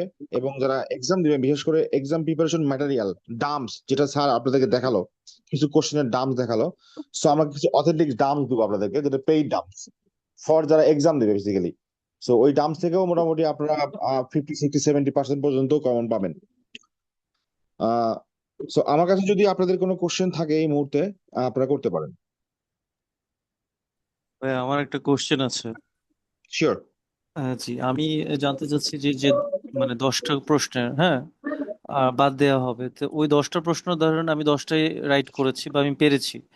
এখন এটা কি সবার জন্যই কি সেম 10টা প্রশ্ন হবে, না এক একজনের জন্য 10টা প্রশ্ন, মানে আর কি মাইনাস যেটা করা হবে আর কি বাদ দেওয়া হবে, সেটা কি সবার জন্যই সেম নাম্বার গুলা আমি বাদ আপনার দেওয়া হবে প্রশ্নটা না? বুঝতে পারিনি ভাইয়া। আমি বলছি সোহেল যে ভাই আমি ধরেন একটু মনে বলি, করেন সোহেল ভাই যে 10টা আমি প্রশ্ন একটু বাদ বলি, দেওয়া হবে, আমি সেটা একটু কি বলি। সবার জন্যই একই প্রশ্ন 10টা বাদ দেওয়া হবে, না এক একজনের জন্য এক একটা 10টা প্রশ্ন বাদ দেওয়া এবার হবে? আমি বলতেছি, হ্যাঁ আমি বলতেছি, এই 10টা কোশ্চেন কোন 10টা কোশ্চেন বাদ দেওয়া হবে এটা পিএমআই ছাড়া আর কেউ জানে না। পিএমআই ছাড়া আর কেউ জানে না এটা কখন ও কি করবে, আচ্ছা পিএমআই আচ্ছা করবে। আচ্ছা, হ্যাঁ ওটা তো পিএমআই, মানে র্যান্ডমলি এক পিএমআই একজন, হ্যাঁ করবে। র্যান্ডমলি, এটা কেউ আচ্ছা আচ্ছা, র্যান্ডমলি, জানতে পারে না। আচ্ছা পিএমআই আগে হ্যাঁ, থেকেও জানে না, যখন পিএমআই চেক করে তখন হয়তো তারা র্যান্ডমলি সিলেক্ট করবে। হ্যাঁ, র্যান্ডমলি অ্যালগরিদম কাজ এটার করে ভাই কোনো কিন্তু কিছু ভাইয়া। নাই, এটার কোনো ই নাই। তা সোহেল জি ভাই জি একটা ইয়ে ছিল যে জি ভাইয়া, একটা জিনিস ভালো লাগলো যেটা বললেন যে কোনো কারণে কেউ ডিসকন্টিনিউ হলে আবার 1 বছরের মধ্যে সেটা করতে পারবে। তো ডেফিনেটলি ভাইয়া, এরকম এটা সিএসএল এর এর- পলিসি ভাইয়া। মানে এরকম কি সুযোগ আছে কিনা যে আমি এইবারও 40 ঘন্টা করলাম কিন্তু মনে হচ্ছে যে আরেকটু বোঝার জন্য না, আমি আপনি পরবর্তীতে আপনার যত আপনি 1 বছরের মধ্যে যদি ফুল কোর্সটা করেও আবার আবার মনে করেন যে না, আমি কোর্সটা আবার করব, আপনি আবার সেটার কন্টিনিউ সুযোগ। করতে পারেন। জি থ্যাংক ইউ, এটা একটা বিষয়। আর জি জি আপনাদের ফোন নাম্বার গুলো আমাদের যিনি আজকে ট্রেনের প্রশিক্ষক, ওনাকে ধন্যবাদ, খুব সুন্দরভাবে A to Z বিষয়গুলো উপস্থাপন করলেন। অনেক অনেক অজানা ছিল, অনেকটাই যাই হোক মোটামুটি আহ, বুঝতে আমি আর পারলাম যে একটা মিনিট আপনাদের সময় নেই, নাম্বারটা সেটা হচ্ছে যে একটু আমাদের শেয়ার এই করবেন। থ্যাংক এই ইউ। কোর্সটা তো আজকে ফ্রি হচ্ছে, মানে অ্যাজ এ ওরিয়েন্টেশন ক্লাস হচ্ছে। হ্যাঁ, সো আমাদের একটা পেইড কোর্স শুরু হবে সামনের সপ্তাহ থেকে। সো ঈদের আগে হয়তো একটা কি দুইটা ক্লাস হবে। তো আপনারা যারা যারা এই কোর্সটা কন্টিনিউ করবেন, আমাদের সঙ্গে সরাসরি যোগাযোগ করবেন, অথবা আমাদের কোঅর্ডিনেটর আপনাদের সাথে ফোন দিয়ে কথা বলবে। তখন যদি আপনাদের যদি কোনো কনফিউশন থাকে জিজ্ঞাসা করতে পারেন। আর আমি আগে বলেছি, যারা পরীক্ষা দেবেন তারা নন মেম্বারশিপের জন্য $500, এবং যারা মেম্বারশিপ নেবেন তাদের জন্য $450 এবং আমাদের কোর্স ফি হচ্ছে 12,000 টাকা। সো আপনারা যারা জয়েন করবেন, নম্বরটা একটু হোয়াটসঅ্যাপে দিয়ে দিন। শিওর ভাই, আমরা হোয়াটসঅ্যাপ গ্রুপে দিয়ে দেবো, ওয়ান টু ওয়ান ফোনও দেবো, আমি চ্যাট বক্সে দিয়ে দিচ্ছি। সোহেল ভাই, এই যে আরেকটা প্রশ্ন, যে এই যে 12,000, এটা কি ওই $450 বাইরে না ওটা সহ? হ্যাঁ হ্যাঁ, ওটা বাইরে ভাইয়া, ওটা তো আমি আপনাকে শুধু ভাউচারের ফি বলেছি, পিএমপি, আর এটা হচ্ছে কোর্স ফি। আচ্ছা আচ্ছা। ওকে, সো আপনারা যারা পরীক্ষা দেবেন বা কোর্সটা করবেন আমাদের সঙ্গে যোগাযোগ করেন খুব তাড়াতাড়ি, আমরা আপনাদের ফোন দিয়ে কথা বলবো। সো আপনাদের যদি আর কোনো কোশ্চেন না থাকে তাহলে আজকে আমরা এখানে শেষ করবো ভাইয়া। ওকে, ধন্যবাদ আমাদের ট্রেনার স্যারকে, অনেক সুন্দর আমরা আজকে জি, ক্লাস করলাম। সবাইকে অসংখ্য ধন্যবাদ, সবার আশা পক্ষ করছি থেকে সবার অনেক কাছে দেখা হবে ভাইয়া। ধন্যবাদ। জি, আসসালামু আলাইকুম। Thank you. আসসালামু আলাইকুম। থ্যাংক ইউ ভেরি সবাইকে মাচ। সময় দেওয়ার জন্য। Okay, bye, good night. আমি ক্লোজ করে দিলাম। জি।